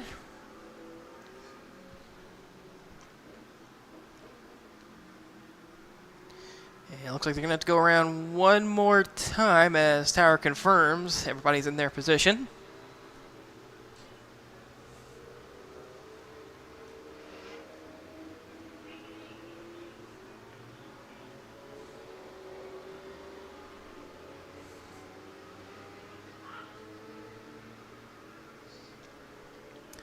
So that looks like the field's going to be coming around to the one. So 1 more time around under caution for the mod lights. As the caution lights extinguish, it'll be Kevin Cole will be the leader on the restart over Josh Hutchinson and Steve Cole inside the top 3. It'll be Dylan Nager and Brendan Freeber making up the top 5 as Kevin Cole brings the field back to green. It's $1,000 on the line as the field makes their way back down to turns 1 and 2. Everybody keeping it relatively single file. Not seeing anybody duck out of line just yet. Seen a couple guys experiment with that middle to high groove as out in front, Kevin Cole holding on to his lead. As the rest of the field charging on behind him. Kevin Cole over Josh Hutchinson and Steve Cole right now as the rest of the field comes back through turns 3 and 4. Dylan Nager on the outside of Brendan Freeberg as they make their way back down to turns 1 and 2. The U2 of Danny Jolly looking like he may try to get involved in this the 4th place battle. As the field makes their way back through turns 3 and 4. Dylan Nager holding on to 4th for now.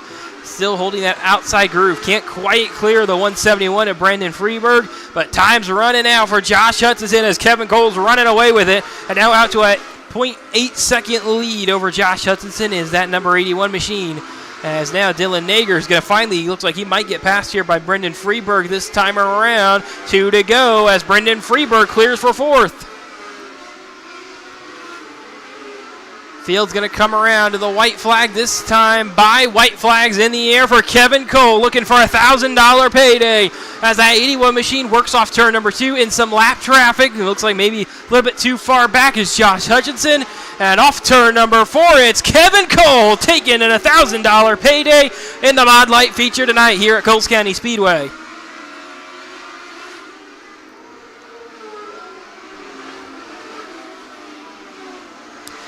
And the race of the rundown after Kevin Cole takes the Mod Light feature tonight here at Coles County Speedway. Josh Hutchinson 2nd, Steve Cole 3rd, Brendan Freeberg 4th, Dylan Nager 5th, Danny Jolly 6th, John Wright 7th, Corey Stevenson 8th, Jay Parks 9th, Ralph Hanloran will round out the lead lap cars in the 10th place finishing position. Then it'll be Kyle Franklin, Jimmy Arthur, Mike Barnhouse, Chris Gregg, Mike Schaffner, the rest of the cars that finished. Matt Filkins, Rocky Mayer, Caleb Pettigo, Matt Suzuki, David McKee Jr., and Brian Nance, the non-finishers out of the Mod Light feature tonight.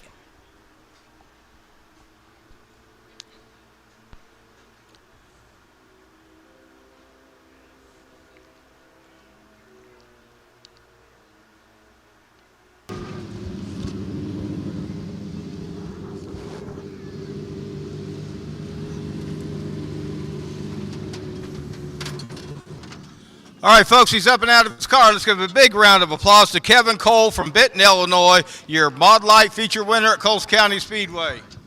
Thank you. Congratulations. Thank you. Thank you. Thank you, Joe. Good job, buddy. Get your picture in front of the car with him there first. Go on.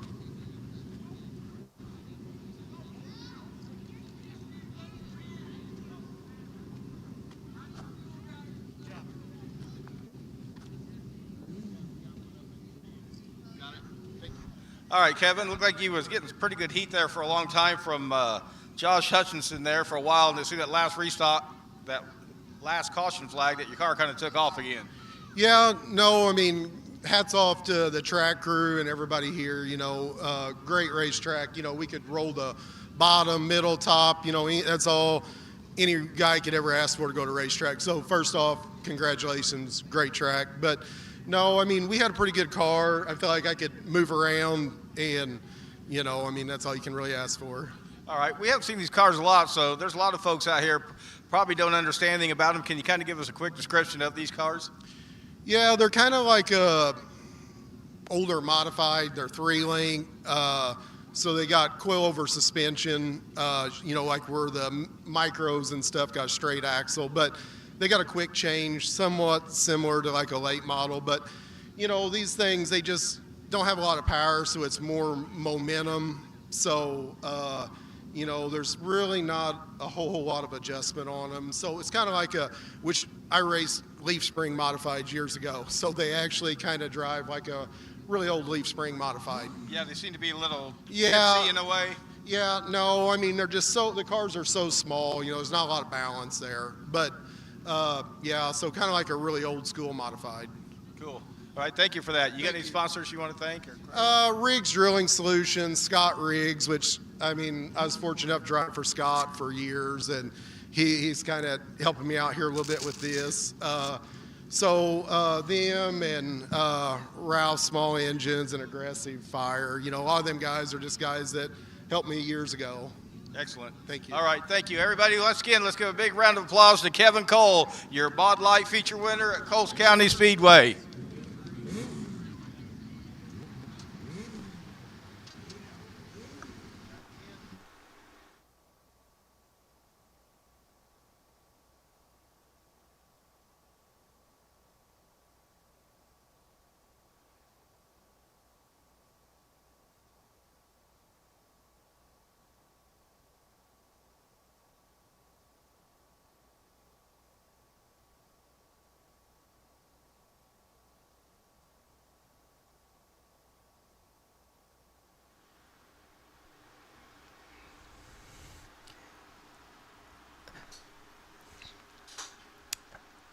So Kevin Cole is going to make his way off the racetrack here at Coles County Speedway, $1,000 richer, and that will allow for the Strong Limiter A-Class Wings to make their way out on the racetrack for the final feature of the night. Starting on the pole is going to be the 16W of Hunter Walker from Decatur, Illinois. Alongside him will be Tyler Taylor from Danville, Illinois in the 88T. Starting third will be Danny Vicino from Terre Haute, Indiana in the 21V, and starting fourth will be J.J. Williams from Harristown, Illinois in the 8J. Starting fifth will be Cruz Stanfield in the 4R from Brownsburg, Indiana. Starting sixth will be Caden Tolliver in the 103T from Watertown, Wisconsin. Starting seventh will be Olivia Grimes in the 2OG from Grant, Alabama. Starting eighth will be Audra Cowden in the 07C from Terre Haute, Indiana. Starting ninth will be Harrison Robards from Dardenne Prairie, Missouri in the 1K. And starting 10th and rounding out the Strong Limiter A-Class Wing feature field tonight will be the 54D of Dakota Wollover from Wing City, Illinois. Got a new wing on that car after his wing fell off of his car earlier tonight in his heat race.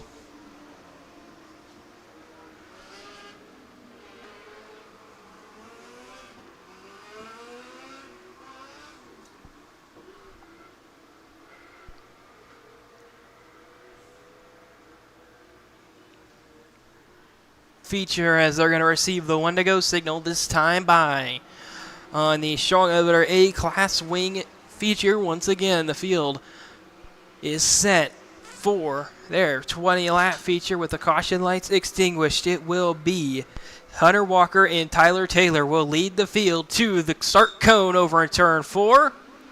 And the Strong Limiter A-Class Wing feature is underway as they were almost 3 wide and further back in the pack before they even got off turn number 4, as everybody trying to scramble for a position as they make their way through turns 3 and 4. Danny Vicino up to second as Hunter Walker going to try to pull away from Danny Vicino behind him. J.J. Williams up to third past Tyler Taylor. And here comes Danny Vicino on the inside of Hunter Walker as they come through turns 3 and 4. Walker powers back around on the outside. And now Danny Vicino really sideways over in turn 1 and 2. He's going to try not to lose second to J.J. Williams, who's using high side momentum as J.J. Williams now not quite clear for second as they complete lap number 2. You've got about a 6-car pack out in front and about a 4-car back out behind them as one car going sideways over the berm. That's the 54D of Dakota Wollover. As the rest of the field able to manage to keep it going in the right direction. We're staying green as they come around to complete lap number 4. Still that 16W, Hunter Walker out in front over the 8J of J.J. Williams. And Williams' car looks good on the high side. Was half a second back last lap, and he's going to be even closer this lap. Now the gap down to just 0.3 of a second off the rear bumper of the 16W as Danny Vicino still really sideways over in turns 1 and 2 as now the top 2 pulling away from the field.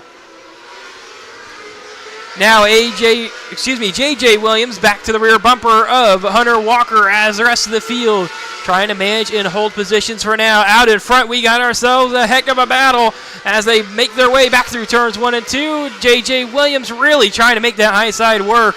Just not happening over in turns 1 and 2. Maybe about a half a lane too high as Hunter Walker pulls away over in turns 1 and 2 as they're going to approach lap traffic. And here's the worst part for race leader Hunter Walker. They're battling it out side by side as now they manage to get down single file as now the rest of the leaders will come back through turns 3 and 4. The front 2 still under a blanket is now Audra Cowden. They're going to try to get around her as J.J. Williams, Hunter Walker really throw it in there. J.J. Williams really sideways, going to lose all the ground. He fought back, and now with maybe a little bit of clean air, he can try to get himself some momentum going as now Harrison Robards going to try not to get passed by the race leader as Hunter Walker himself got sideways over in turns 3 and 4. That allows J.J. Williams right back in it. Less than half the race to go. J.J. Williams trying to fight back anytime he lost. He's right there. J.J. Williams really reeling race leader Hunter Walker back in to within 0.3. He's maybe got to be thinking about, do I want to throw a slider here? That may be the only way that J.J. Williams can get by him as that car really starting to lose grip there up on the top of the racetrack. Now he's fading way back from Hunter Walker, especially over here in turns 3 and 4 as that number 54D of Dakota Wollover really struggling to keep that car down at the bottom of the racetrack as the leaders got around him. Caution's going to come out as it looks like this may just be a debris yellow down here on the front stretch.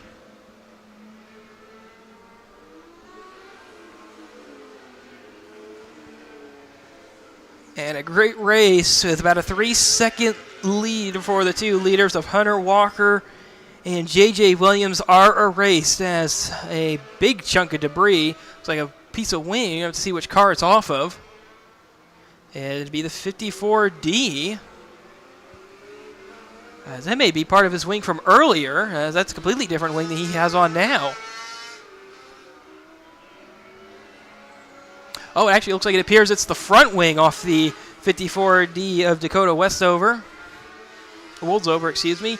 He's just having a tough night tonight.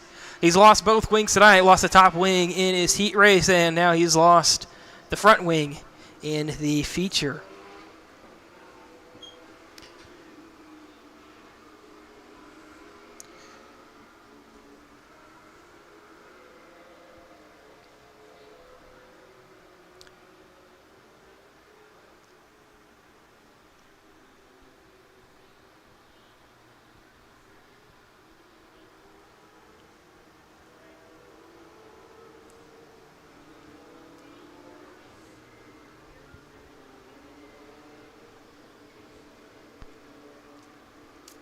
And now Tower's working on getting the order correct once again, getting everybody back into their correct positions.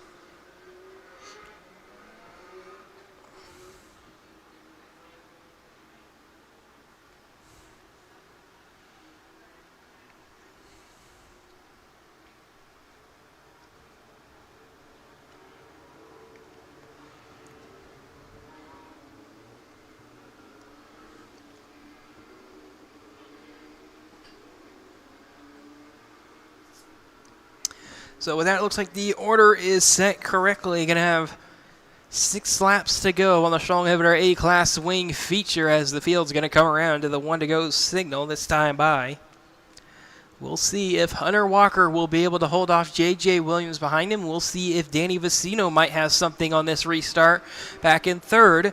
And restarting back and forth will be Tyler Taylor. Restarting in fifth will be Caden Tollifer, who rounds out the top 5. And then further back, you'll find the 4R Cruz Stanville and Olivia Grimes, Harrison Robards, Audrey Cowden. As the field comes back to green, green flags back in the air on the Strong Inhibitor A-Class Wing feature. That number 16W, Hunter Walker, got himself a great restart as the rest of the field making their way back through the turns 1 and 2. Everybody keeping it relatively clean as now J.J. Williams got to reel back in Hunter Walker. Just a poor restart from him. See if he's got anything here in the closing laps of the race, as that first lap was not a good mark for him. Still not really trying to reel him in, as he's really trying everything out there, that 8J. But time's just running out for J.J. Williams. He just cannot chase down Hunter Walker. They're running very similar lap times. They're really only picking off a few hundredths a lap. He's not picking off tenths. He needs to be picking off tenths of a second a lap as they come to 2 to go this time by. Hunter Walker with a 4/10 of a second advantage over J.J. Williams. J.J. Williams is going to need something big down here in turns 3 and 4 to have a shot. White flags in the air for Hunter Walker, as will be J.J. Williams within 3/10. He's got to think about, does he want to throw a big slider? He's got to decide. He's got to decide now. He doesn't do it, and it's going to be off turn 4. Hunter Walker takes the Strong Inhibitor A-Class Wing feature win over this 8J of J.J. Williams, who finishes in second. Danny Vicino finishes in third. Tyler Taylor fourth. Cruz Stanfield gets fifth at the line over the 103T of Caden Tollifer. Olivia Grimes will finish in 7th. Dakota Woldover will finish in 8th. Harrison Robards 9th. And Audrey Cowden will finish in 10th.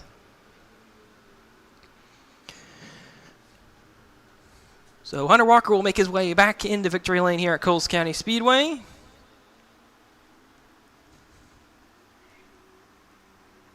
Picking up his second win of the year, first time in a winged car. He's taken a win.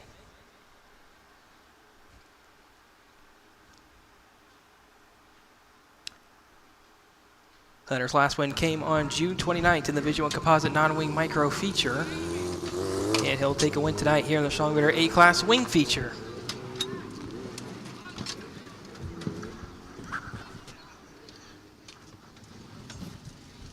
All right, folks, he's out of his car. Let's give a big round of applause to Hunter Walker from Decatur, Illinois, your Strong Elevator A-Class Wing feature winner at Coles County Speedway.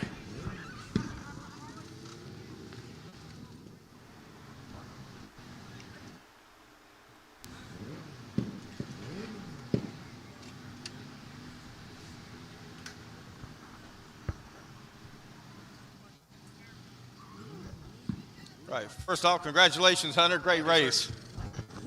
See you.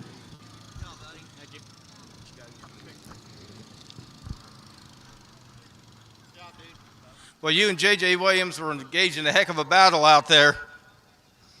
You just absolutely drove the wheels off this car. I mean, you time after time you were able to hold them off. Can you give me a little insight how that took? Oh, yeah. I mean, on the start, I expected to go top early, but I saw something to my inside, so I just used my inferencing skills, and I'm like, well, I better move to the bottom so I don't get passed, and I did. But then, as laps went on and whoever behind me got there, or it must have been JJ, he must have got his momentum built up enough to where he could catch me. I saw him outside, so I'm like, oh, crap, I better get up top and just drive the wheels off of it. So that's what I did. It's weird because the cushion in 1 and 2 is like it goes up as you get through the corner, and you got to kind of chew your way up there. But overall, I can't thank my family for coming out, and then my dad for busting his butt. He got this motor in this car early this morning, and then we had to bust our butts to get here. Absolutely. All right, everybody. One more time, big round of applause for Hunter Walker, your strong elevator A-Class Wing feature winner at Coles County Speedway. It was a great run. That was a great race.